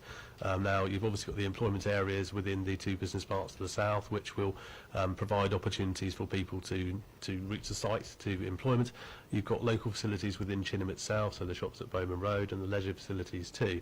So there are real opportunities for people to access locally to them a number of everyday facilities. In addition, the site is well located to bus services as well, so within a 5-minute walk you can reach Service 7 within Chinham itself, and that obviously takes you into Chinham District Centre and into the town centre. So there's opportunities very local to the site for people to travel sustainably and to reach local facilities without the need to use the car. You referred to the travel plan. That is part of our mitigation package, and what that does is it identifies a series of measures which seek to further encourage people to use more sustainable modes of travel. So that includes an offer within the travel plan, for example, of taster tickets, where we would incentivise future residents to trial the bus for a 1-month period, I believe, so they can understand the benefits. And it includes providing them with information about the local routes, local walking routes, and to really provide them the information that they can make informed choices. We believe the site is sustainable, and in the same context that Razors Farms North was considered to be sustainable development, we would suggest this is the same. Can I just come back and say to you, we've heard that it's only 2 years that the bus service will be available. What happens then, and have we got guarantees that you're going to get a bus service through there? Okay, there's 2 points to this. Our transport assessment doesn't rely in any way on the Razors Farm bus service. So the public transport service that I described to you, the Service 7, which is reachable within 400 metres, is a fully commercial service. So that's not reliant on the Razors Farm application coming forward. And there's no indication that that will change. It went through a recent review and there were only minor modifications to the timetable. My understanding is that it's principally commercially run. The second strand to this is the Razors Farm application, the 106 that supports it, does identify a new bus service. That is due to come in place before the Razors Farm site is occupied, and after a year it becomes a more frequent service. Now, there was a lot of debate at the Razors Farm inquiry about the sustainability, if you like, of that service, and the inspector, in his conclusions, is satisfied that there's a reasonable prospect that that service will be self-financing in the longer term. So whilst we don't rely on it, I don't think there's any indication that the service will only last 2 years, and I think there's every indication it will last a lot longer. Any more? Councillor Tomlin. Chair, I've got 3 questions, but I'll go one at a time, if I may. Indeed. Sorry, our first speaker. Just the comment you made, if you could just expand for me. You said this council approached you with the view to applying for houses. Is that? Did I hear you correctly? Could you? As part of the early stages of the local plan review, the council wrote to my client in 2011 to inquire what the status was of the site. It was at that time, so I have the letter. It was in March 2011, and it was to inquire. In fact, it was to the agent who was continually marketing the site to inquire whether you had any contact for the owner to discuss the future use of the site. So at that point in time, the marketing material was given to the council, and that's when, as part of the employment land review, the site was removed. This is one on transport. The Crockford Lane roundabout, was known as the Red Army roundabout. Given we heard Razors Farm, when that actually makes its contribution, 2016-17, when they may start doing the roundabout. Up until that point, have you done an effect on how the residents are going to be able to sort of move freely in and out of the business park? Not the impact they're having on the roundabout, but the impact to them. There's 2 aspects to this. The first is that the travel patterns for a residential site are in effect the mirror impact of a commercial site. So whereas with a residential site you would generally have a greater proportion of people travelling out of the site in the morning and back in the evening, the reverse is true for an employment site where the majority goes in. So the patterns are in effect opposite. However, the transport assessment we did test the impact on the Crockford Lane roundabout, and it tested it in 2 ways. One, as it is at the moment, and what that impact assessment showed is that because of the travel patterns I've just described to you, the impact of the Orem site will actually be very small, adding about 10 seconds to the delay in the roundabout on the worst hour. We also tested what would happen when the Razors Farm application delivers its improvement, and that's an unsignalised widening, if you like, of some of the arms. What that shows is that adds quite a lot of extra capacity, and the impact of the Orem site is even less, so very marginal, about 3 seconds, so negligible and unnoticeable to the majority of traffic. However, and the final point is that the improvement that was proposed and secured by the Razors Farm site has been superseded by the package of measures that Hampshire County Council, with the support of Basingstoke and Deane, has secured from the Enterprise M3 LEP. So over the next 4 financial years, there will be a series of improvements along the whole corridor, starting at the Ringway and Popley Way, and then moving on to Crockford as part of Phase 2, which will deliver a much bigger improvement, actually, than was considered as part of the Razors Farm application, and will ensure that there is sufficient capacity to accommodate Orem plus other sites. In that respect, we can be sure that, 1, the development of the roundabout is coming forward, along with other significant improvements in the area, but 2, also that it will be in place well before really the site here comes forward. The programming that Hampshire County Council is using is to move straight on from Black Dam to the Ringway and to Popley Way and then to Crockford. The intention is that Crockford's done within 2017, and that will be before occupations on the site. Just coming back, so that's sort of a 3-second impact on the roundabout or on the people, but in a sort of 10-minute queuing time. So they've still got to go through the baseline queue to get out at those sort of times, at peak times, but plus an extra 3 seconds. Yes, how are we? So the majority movement for the residential site, as I described, is south down Crockford Lane in the morning. Now, in that morning period, there is no queue at Crockford Lane. My office is in Chinham and I go through the junction every day. The queue is on the northbound towards Crockford Lane, which they won't be using. Well, there'll be a very small proportion using it. The reverse is true for the PM peak, where the queue is obviously on Crockford Lane south towards the Red Man roundabout. During that period, the travel patterns of a residential site would suggest the majority is travelling towards the site and therefore turning into Crockford Lane, where again there is no queue. Could go on all night, but I won't. So the last point I've got was one back on noise. Our environmental health officer was not, well, by on page 70 out of 100 is where I am. He wasn't too happy with having windows that are closed that you can't open to get fresh air in the summer, and having all sorts of various vents and situations. So he said this is a situation which ought to be avoided as far as reasonably possible. So I was under the belief that that was about the last final level of any mitigation you could do. So I'll be very interested to read how you plan to go better than that, that being seen as not good enough.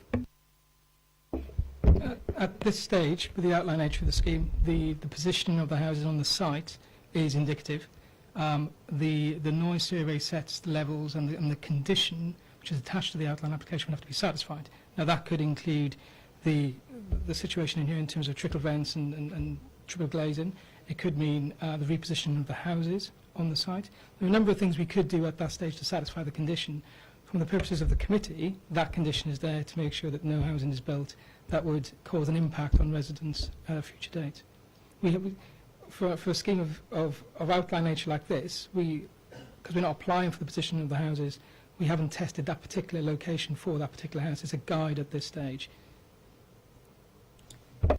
So it comes down to viability, I guess. We needn't go into the economics of it, but if you had to move it and reduce it by 50 houses, would you still be keen on putting that forward? Because we're here to talk about outline permission for numbers of houses.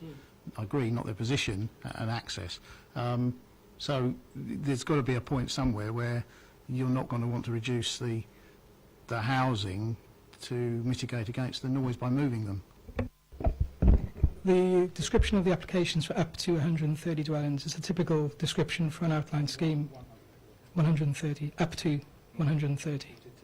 No, sorry, up to 130, simply because the finer details haven't been borne out yet in a great deal. So we always seek an element of flexibility within that description. So if the Reserve Matters came forward with 120 properties, for example, we still fall within the realms of that outline consent. Anyone else? Thank you both very much. Now the ward councillors. Councillor Mrs. Bowyer.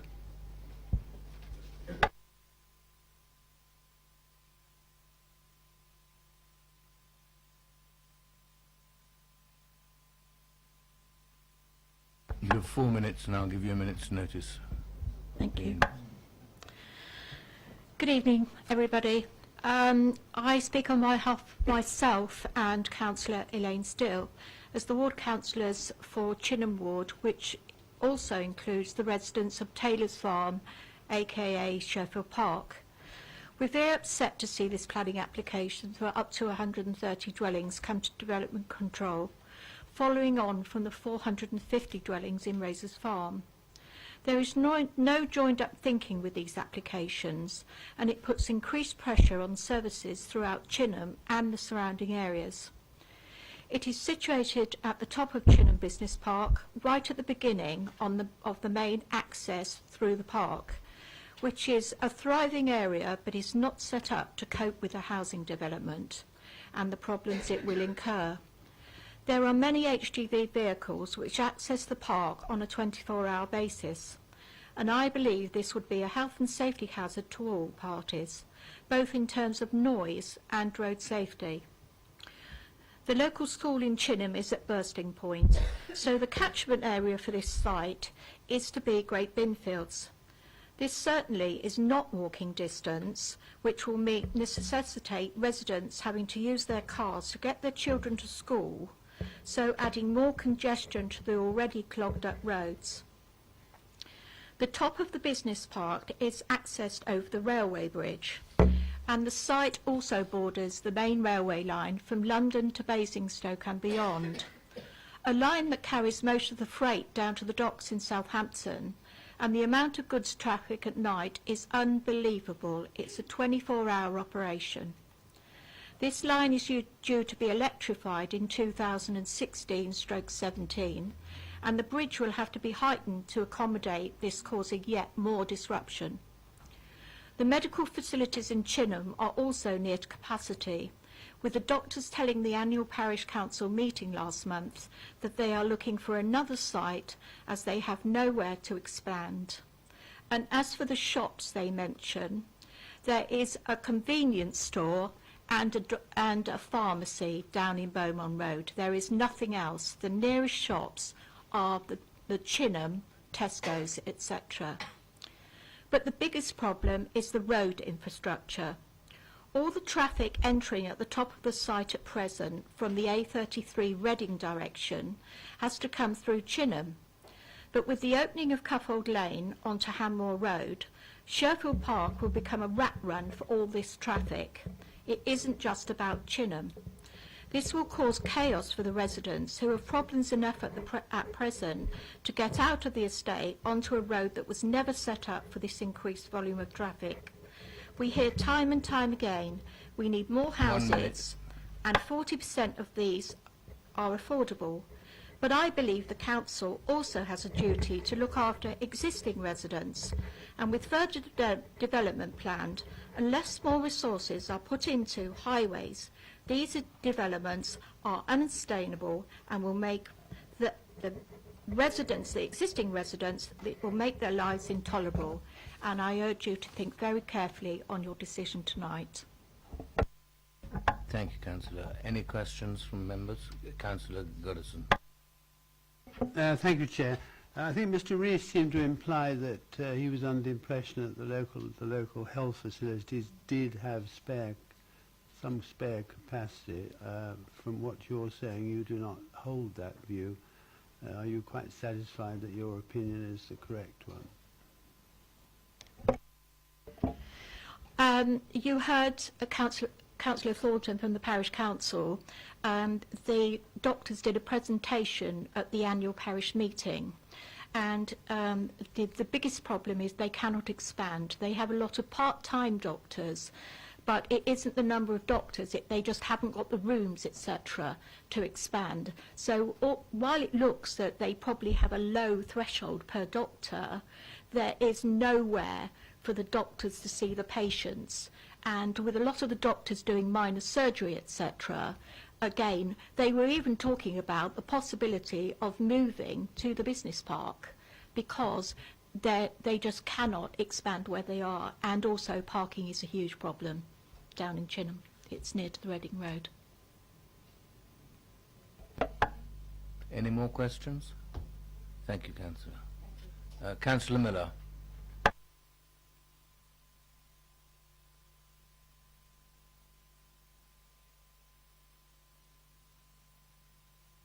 Good evening, Councillor Miller. You have 4 minutes, and I'll give you a minute's notice. Thank you very much. Much has been said on the local concerns for this site. I hope I don't repeat too many of them. I might amplify one or two of them. The ORM site is a proposed development of 130 dwellings and is, I submit, another example of a development too far as far as existing residents and local members have said. I'd just like to alert the committee, which you were talking about density on the previous application. Well, this one has given us 39.6 dwellings per hectare, so it is densely packed. There's a reason that they can't use the whole site because of the drainage system that they've got to put into the southern part of the site, but you've probably read that already. Back to the community facilities. I'd like to endorse everything that has been said to date. It's not our view about medical facilities, it's the medical view of the facilities. As said, 3 weeks ago we got this presentation from the doctors. We can supply this to the officers if they so require. The Surgery has been expanded 3 times during its existence. It sits on Hampshire County Council land, and there's a covenant on it which prevents its sale in current circumstances.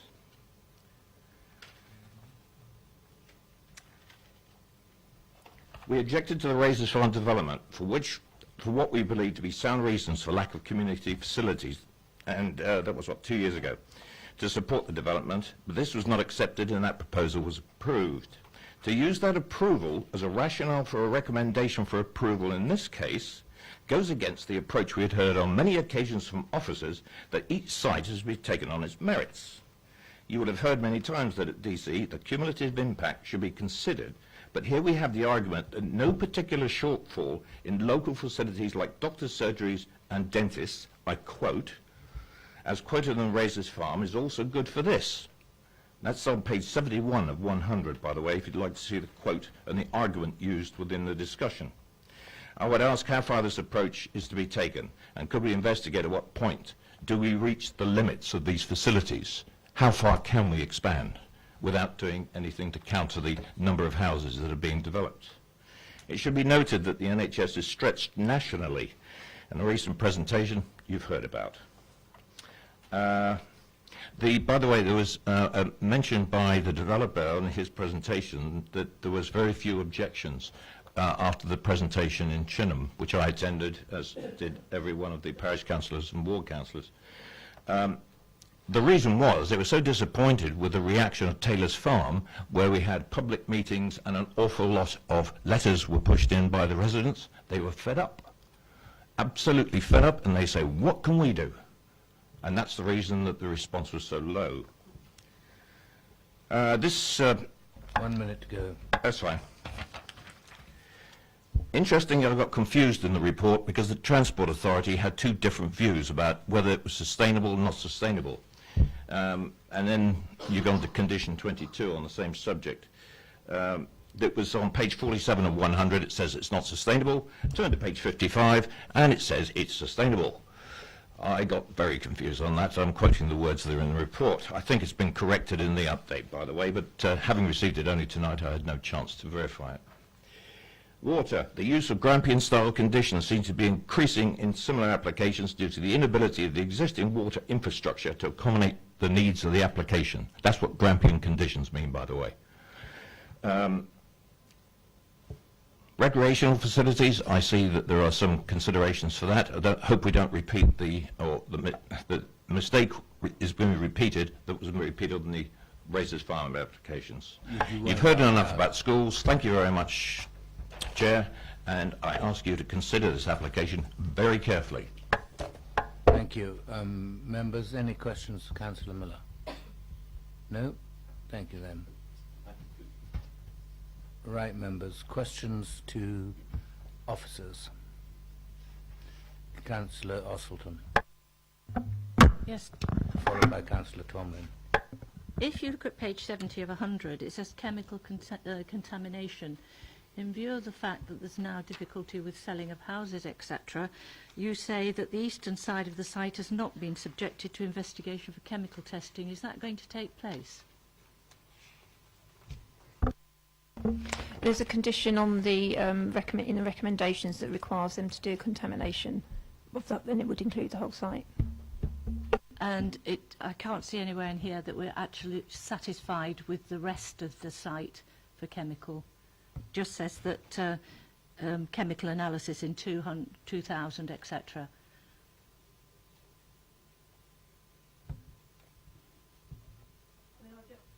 Five samples were subjected to chemical analysis for metals, 2 of which were from the spoil heap earth mound.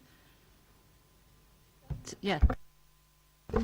I would just draw your attention, I mean, the environmental health officer is satisfied that with the conditions, which requires a survey to be done and any remediation necessary, that the proposals are acceptable.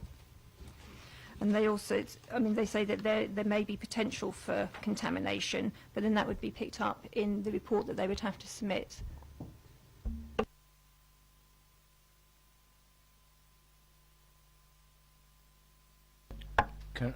Councillor Tomlin.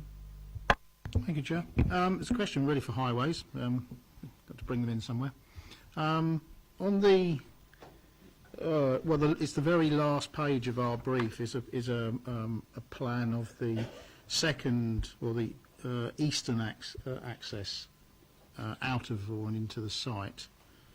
The question I've got, it's quite specific. It shows that the exit road coming from the site is 5.5 metres wide, with two 2-metre wide footways. It looks like it goes into, I mean, I know the road very well, but it looks like it goes into a road that is much narrower, in fact, than the feeder road from the estate. And it is a very narrow road where vehicles do struggle to pass. It doesn't really show, there is a footway on the, as we look on the, going up the page on the left-hand side of the road, there is a footway which is going to now take all these pedestrians main access into Chinham and the facilities right up to to Razor's Farm, where they have to cross the road there and then walk across the bridge. There is a footway starts on the inside of the bend as well. Are we all satisfied that site aside that the actual footway and the road access that exists in Crockford Lane is suitable for this extra volume of traffic, let alone cyclists and pedestrians?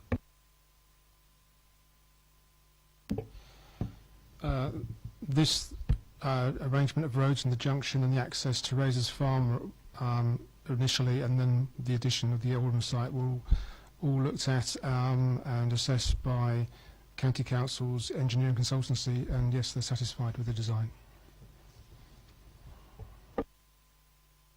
Councillor Potter.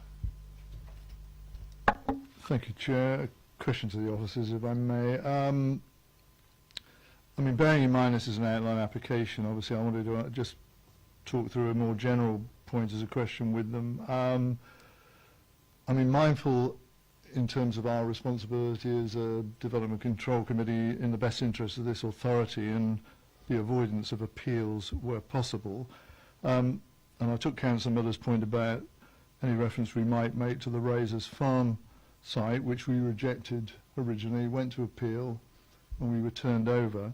Can I just quote, obviously, what the Inspector and the Secretary of State said in regard to that, and it's in the report, I know, but they agreed that the site, that's Razor's Farm, was in a sustainable location, adjacent to employment, all the services Chinham has to offer, and within an easy bus ride to the town centre and access to more jobs and services and leisure opportunities and a mainline railway station. Would the officers agree with me that were we to reject this application, were it to go to appeal, more than likely the inspector would come to the same analysis on this site as he or she came to in regard to the Razor's Farm site? It's a reasonable proposition, it's in your report. Seems to me you might want to agree with me on that, I don't know, but I'd welcome your comments, please. Thank you, Chair. I mean, one thing that Councillor Miller raised was that we keep telling you that you should consider each site on its own merits, which is true. Equally, you can't disregard a major appeal decision on a site immediately to the north of this site.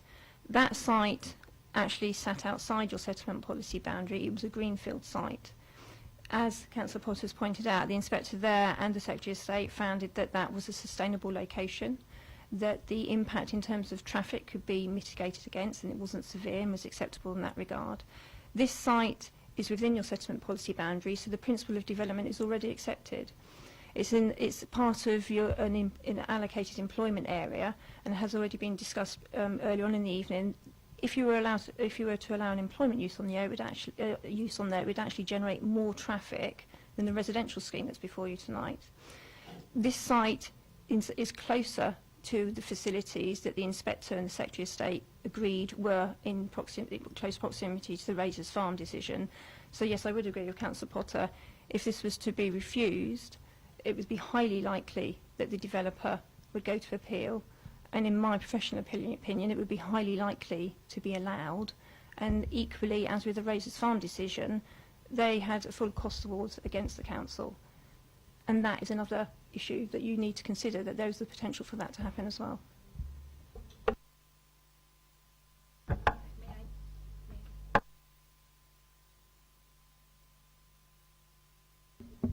Chairman, if I may, through you, just echo those comments in relation particularly to the costs, risk and the recency of the Razors Farm decision in the context of members' decision this evening. Thank you. Councillor Goodison. Thank you, Chair. Just a question, if I may, to the officers. Local Parish Council and the ward members have expressed their opinion that the local health centre is at full capacity and would have appeared to have provided adequate evidence that that is the case. If that is the case, where's the nearest health centre which these people, families, would be able to access?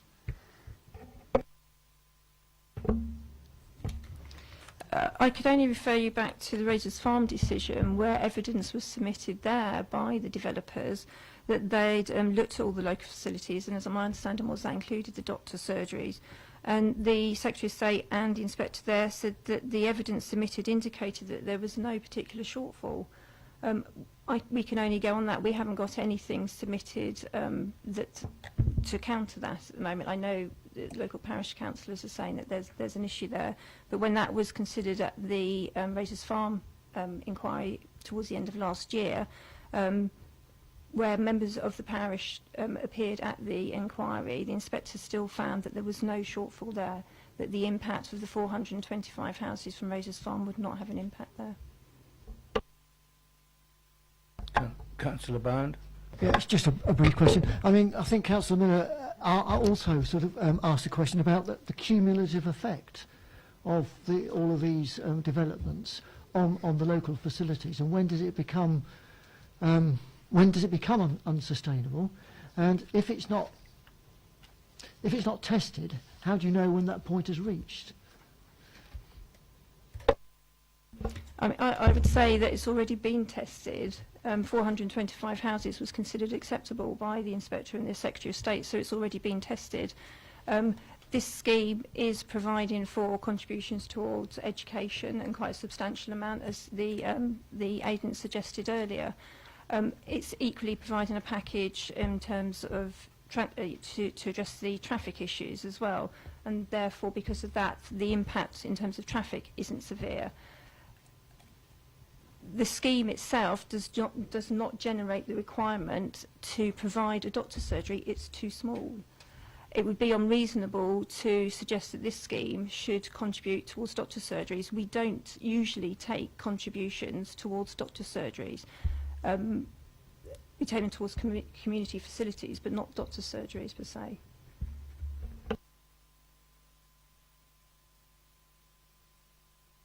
Councillor, sorry, do you want to... I'm sorry, I don't think you answered the question. In fact, I think you avoided the question. I was saying, when does cumulatively does it actually come to a point where you're at a stage where the facilities are being affected? I appreciate that Taylor's Farm was approved and that the inspector said that the facilities could cope. What I'm saying is, how far can you actually go? And without it actually being tested, how do you know? That's just a...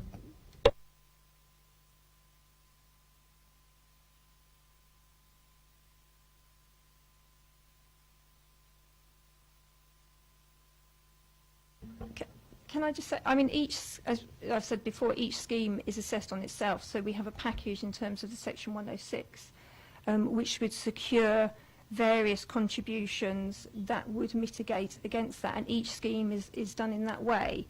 And then I suppose cumulatively, if you put all of those decisions together and all of the things that have been secured through Section 106, is that the cumulative impact won't happen because each one is addressing the impact that it has.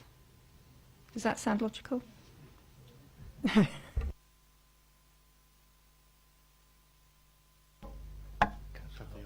Councillor Ossleton. Thank you. Can I just ask the officers, if I'm able to ask this question, is that we've had conflicting opinions here, with the parish council saying that the GP surgery is not capable of expanding, and the developer saying to some effect that there is the capacity there. Now, is there a possibility we can go to the CCG and ask them what the true picture is? Does the inspector listen to this? And equally so with the schools. What is the Education Authority saying?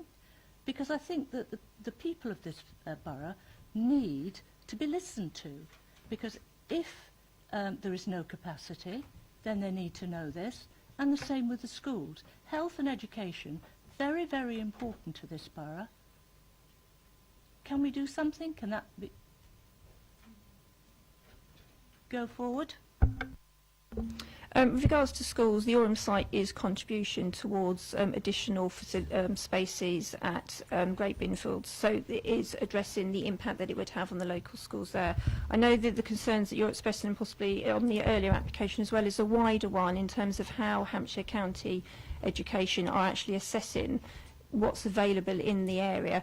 We could separately to this, we could raise the concerns, you know, the concerns of the Development Control Committee with the county education people, that their findings and their projections and forecasts don't seem to reflect the local feeling that our committee members are expressing. Councillor Tomlin. Thank you, Chair. Well, it's a different tack, different subject now. What is the take of the officers regards this noise and the mitigation? I didn't receive what I considered a satisfactory answer from the applicant, so I'd like to know what sort of protection we're going to give the potential residents of this site. I would have to agree with the agent, as he's pointed out. This is an outline, it's only with the access for consideration. The layout that you've shown is just purely indicative to show that you can actually put up to 130 dwellings on the site. It's an outline application, it's up to 130 dwellings, potentially that, and then basically when you come in and reserve matters, you can design it in such a way that the buildings actually become the block. You can have, you can almost call it barrier housing, so basically they look out in a different direction. What I would say is that the conditions that have been put on here, and there's quite a few of them with regards to the noise and the impact of the noise and the certain strict levels that they have to meet, they were equally applied at the Razors Farm site, because you've got the railway line running through there, and in fact at Razors Farm it's actually above the ground and it's not in the cutting as it is in this location here. And the inspector looked at those and considered that with all of those conditions on there, it was acceptable. And the scheme was acceptable, and there was going to be no noise issues in terms of future residents on the site. Councillor Goddison. Yeah, thank you, Chair. We all have concerns, of course. I think Councillor Potter's analysis was sadly a completely correct one, and if he were advocating approval, then I would be willing to second it. Councillor Tucker. Thank you. The officers mentioned that we don't normally ask for money towards health. Is there any way we can look into this and perhaps add it to what we do ask for, because the health service is as important as anything else? There is one site where we have taken it, which has been considered at this committee before, which is up in Bramley. That was where there were no identified projects for community facilities, and the developer there was offering to, in lieu of the community facilities contribution that we would normally have asked for, that they would then provide an extension to the doctor's surgery. It's slightly different there. The developer actually controlled the land and was willing to give the land to the doctor's surgery, and that was basically offset against the community facilities contribution. So that's the only situation where I know it's applied. Normally a doctor's surgery, I mean, Taylor's Farm had one originally identified on there. The Primary Care Trust at the time decided that they didn't need it, and so it wasn't pursued any further. So we can only go from, you know, what people are indicating, you know, in the future that they anticipate to have in the area. I mean, a doctor's surgery is in some ways a commercial entity. They, that's the problem here. It's not like a school. That's not really a commercial entity in the same way. We take contributions to it. Doctor's surgery is different in that regard. I was thinking if the site is still there at Taylor's Farm, perhaps we ought to introduce it to the people who can't expand. Councillor Potter. I'm going to say, Chairman, if I may, I mean, Councillor Otterton knows far more about this than I in terms of, you know, the health service provision, but in terms of the commissioning role that is now in other bodies rather than, you know, what was the PCT, my understanding is that that body would measure the demand on a continuing basis, and where these developments take shape, they then determine what type of local doctor provision is required, and I mean that's done, you know, in contracts with the GPs that are available within that area. Now, I mean that's a fairly sort of complicated matrix that they come to in that regard, and they're aware obviously of the development that's taking place within Basingstoke. It isn't normal, as the officers are saying, I think, really, for developers to be obligated to provide money under, you know, SIL now, what was 106. But I think, you know, whatever the wording is right in this regard, I mean, it would not be wrong, it seems to me, for this authority to bring to the attention of those that provide GP provision within the area some of the changes that are occurring in regard to housing numbers, if they don't know now, but I'm pretty sure they do. And I think that will occur in any case, really. But I don't think we can determine that provision, can we?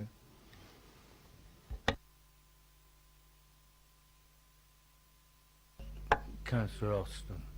Can I just come back on that? That was merely why I was asking the officers if we can actually find out if they do know that this is actually happening, and the views of the people. That's all. I'm not asking money for the money at all. Yeah.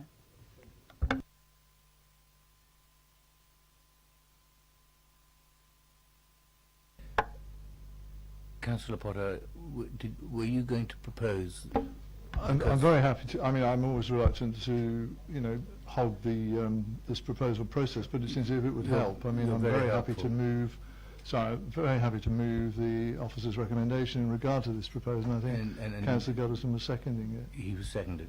Right. We have a proposer and a seconder. Those in favour of approval, raise your.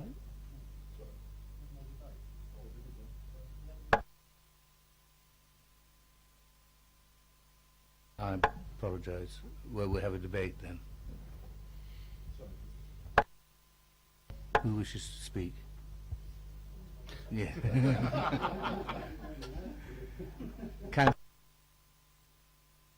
Well, yes, I'll introduce myself there. Okay, I mean, it's a balance of facts. We seem to have the one overriding thing that the vote counts for 5 million is what the inspector said of Razors Farm.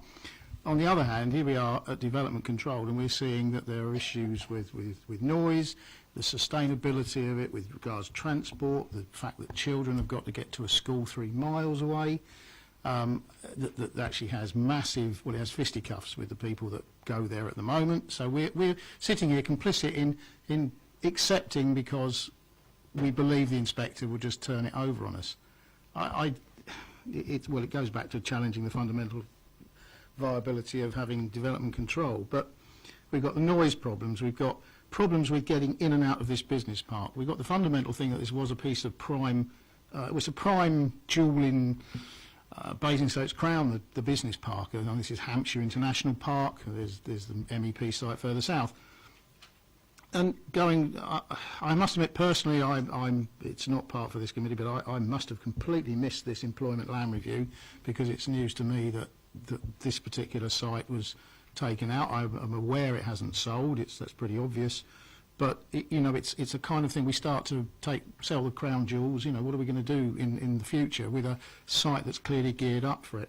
So I think there are a number of things that the fact that the people living there have got to find their own way out. I just don't buy the bus services will work. There are no bus services there. There's a free shuttle bus that runs during the day from the business park people.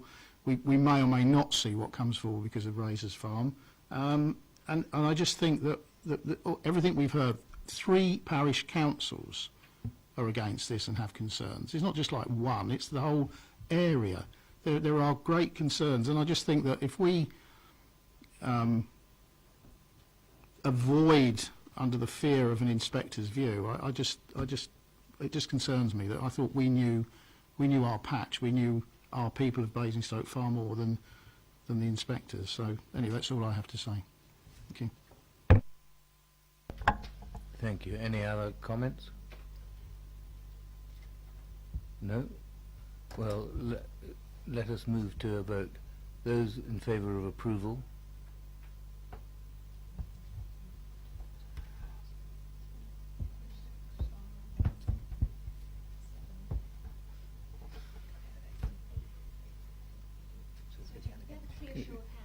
Can we have a clear show of hands? Thank you, it helped.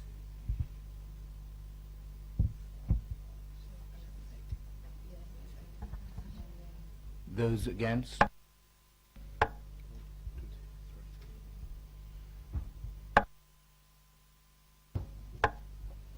Then the motion is carried. Can you sum up, please, Susan?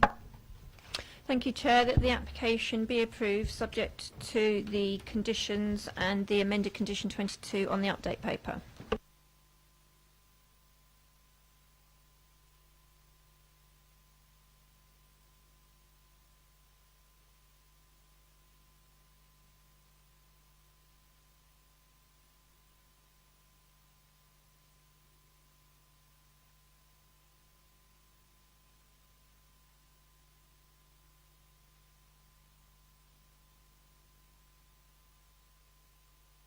Right, members, we move now to item 3, which is Bewley, Woods Lane, Cliddesden,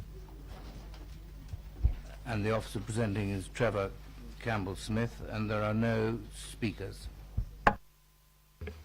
Thank you, Chair. This application, as you say, is for Bewley at Woods Lane in Cliddesden. It's for the erection of a 4-bedroom dwelling with internal garage. It's before the committee with a recommendation for approval, and is before committee because of the level of objection received in line with the scheme of delegation. There is one update which is due to the submission of samples by the applicant prior to termination of the application, which allows us to specify those materials in the construction of the proposed development. It's worthy of note for members that this is a very similar scheme in terms of the operational development to one approved on the 2nd of July committee and approved by members at that meeting for a exactly similar dwelling on the site. And the application is submitted because of the changes to the Section 106 governing regulations that we have, and enables effectively the applicant to submit the application, and we would no longer now be able to request contributions on the back of that, whereas we were before, and therefore if this is approved then obviously we will do so without a Section 106 agreement. Thank you. There's no one to speak, so it's questions to officers, but what? Well, question debate. Oh, ask a question. Don't they get caught with sill? No, under the current regulations we are not able to request any particular contributions. The single dwelling obviously falls below the level of 10 where we could put, if you like, pooled contributions in. And having scoped this particular application, it's been through the scoping process, there were no specific contributions that were required as a result of this development that could be paid for in full by a contribution. Councillor Potter. I can't remember exactly what the provisions of the 106 agreement were likely to be 10 months ago, but I mean, this is just one of these quirks, I'm afraid, really, where the developer has benefited from the passage of time and this subsequent consultation. To be frank, I mean, I don't think we've got any alternative, really, and I supported it last time. It hasn't changed. I support it this time, and again, Chair, if I may, I move it. Yeah. Oh, Debate? you're seconding it. Thank you. Does anybody wish to make any further discussion? Councillor Beeks. Well, I'll just say that I will support it, but it's a horrible road, and if it had been coming up again now for full planning permission, I would be definitely voting against it, because it's the most horrible, terrible road. I go down, if I go down it, I try and avoid it, whenever I go down it, I always tend to meet a white van. Any other comments? We have a proposer and a seconder. Can we move to a vote for approval, please? About half a vote. Okay. Those against? Abstain? Motion carried. Move to item number 4, which is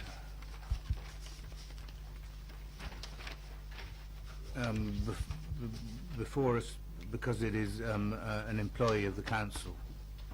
Can I move it? Yes. Yes, you better do that, yeah.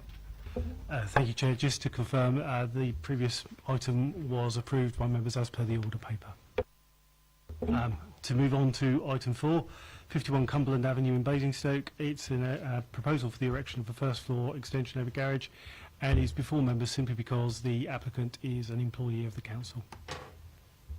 Oh, and is recommended for approval. Thank you.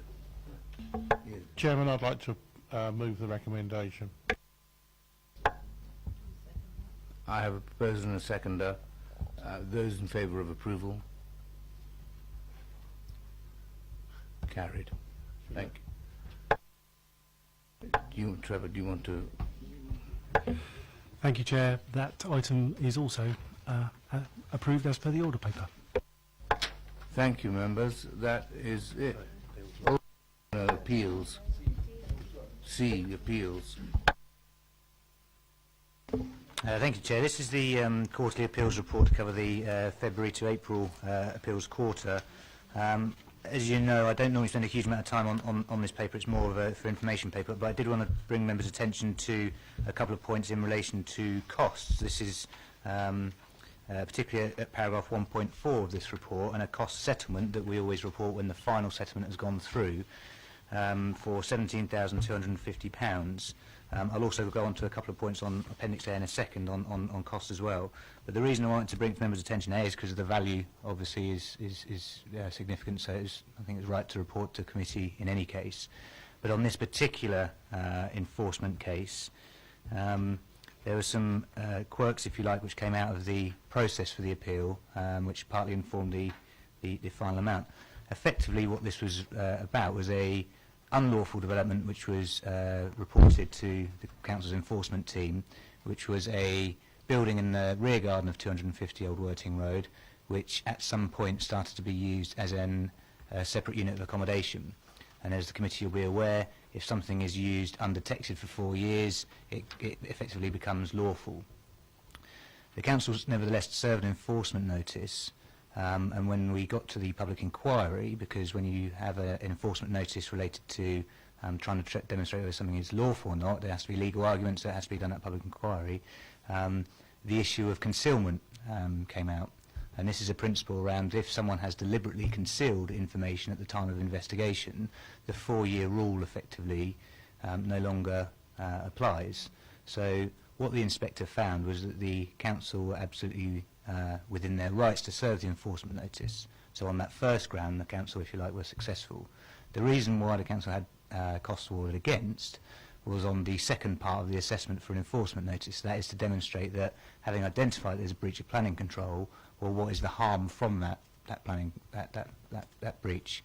Similar to, if you like, the way you'd look at it, if it was a planning application, would you have approved it in the first place or not? Effectively, officers decided at the time of serving the enforcement notice that there were 3 areas of concern. One was the impact on sort of character of the area of having a very small unit of accommodation at the rear of the garden. The second was in relation to highways impact in terms of the parking arrangements for what would then be the 2 properties on the plot. And the third was the living conditions of the unit, because it effectively backs onto the Lidl site. The reason for costs being awarded against was that the inspector decided that the council were unable to substantiate the noise reason for refusal and the highways reason for refusal. So I've spoken before at committee about needing to substantiate information at appeal with evidence, and on this occasion we were unable to do so in the inspector's eyes. The second point was to do with the fact that on the noise issue, when the Environmental Health Officer presented information at the inquiry, the reason for refusal, if you like, had been expanded to include the coming and goings of customers at the Lidl store. And the inspector found that that was actually acting unreasonably. You know, to raise something at the last point just before the appeal was to take place was acting unreasonably. So effectively, that is the reason for the costs award. The slight quirk, if you like, to this particular appeal is that whilst it was set for a one-day public inquiry, the costs escalated somewhat because it was effectively held over 3 separate days across 3 separate months from recollection, for a number of reasons, due to the inspector wishing to delve into the issues further, particularly around the issue of concealment. So that, if you like, was the background point to those points. But as I say, we always do record the settlement amounts on all appeal decisions. The other element was just in terms of looking at Appendix A. These are appeal decisions that I've reported to committee under urgent items when they've come in. So this is in relation to the Overton Hill and Caesars Way.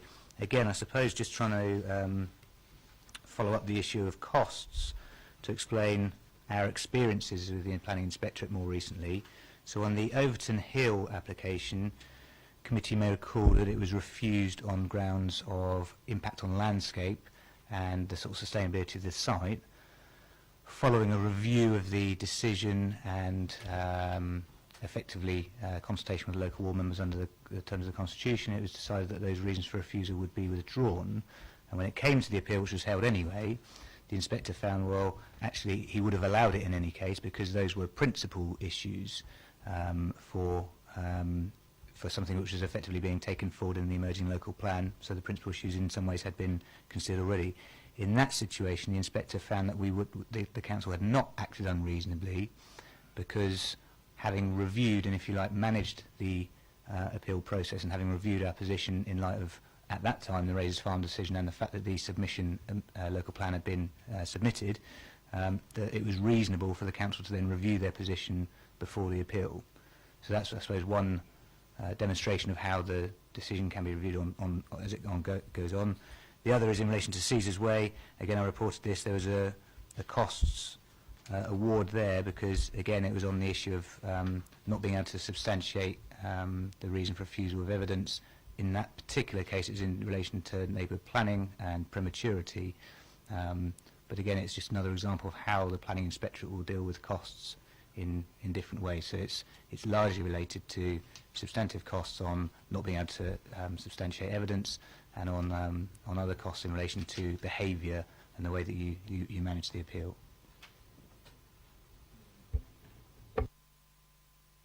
Councillor Potter.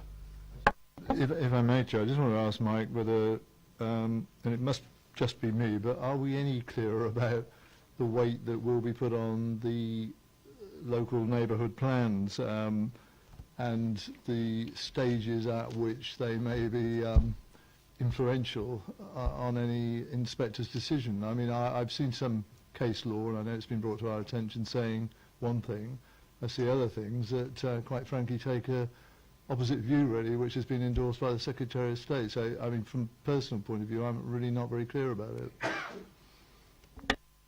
It's a very timely question because actually myself and Jill Fisher, the planning policy manager, met with the neighbourhood planning groups on Tuesday, so last night, just to go through that exact point. It is an extremely confusing situation, and there's quite a lot of inconsistency in terms of the decisions coming out. The general principle is out in the MPPF, so it's a similar point to the local plan, if you like, in that the more advanced a plan, because the neighbourhood plan will become part of the development plan alongside the local plan, so the more advanced stage, if you like, of the process, the more weight that can be added. The NPPG guidance says that effectively it would seldom be a reason for refusal if, in the case of a neighbourhood plan, it hasn't gone past the local planning authority consultation stage. So none of the neighbourhood plans that the borough has in terms of the designated areas have reached that stage yet. The national picture, if you like, is that I think there's something like 8,000 areas designated, but only 46 plans made. So only 46 plans have actually got through the entire process. So I suppose that paints a picture in itself. But in terms of the Secretary of State and High Court decisions, there's one decision recently, and I'm afraid I forget the name of the site, but where the local authority had refused planning permission the inspector overturned that and allowed it. The Secretary of State recovered the decision and went back to effectively saying that it should have been refused, and then a High Court challenge has overturned that again to say, well, actually the Secretary of State was wrong and the decision should be quashed and it should go back to the Secretary of State because he erred on a couple of legal points about how the weight should be attributed depending on the stage. So it is a extremely confusing situation. I think the clearest picture is at the moment it's very, very limited weight on the basis that none of them have got past the local planning authority consultation stage.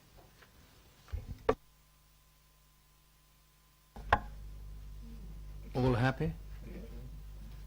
Well, that concludes our business for the evening. Thank you all very much. We look forward to a new committee next time round. Are we just able to say, Chair, I mean, I've been here before, I know, but this is the last meeting of the current committee, isn't it? And we'll reform in some way or other. I mean, I don't know who's going to be on it, who isn't.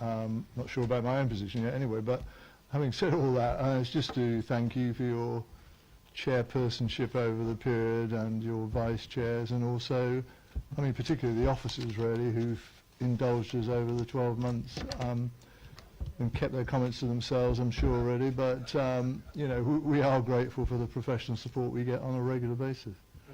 Thank you for that. Thank you for that, and it's well deserved, especially to the officers. Thank you all.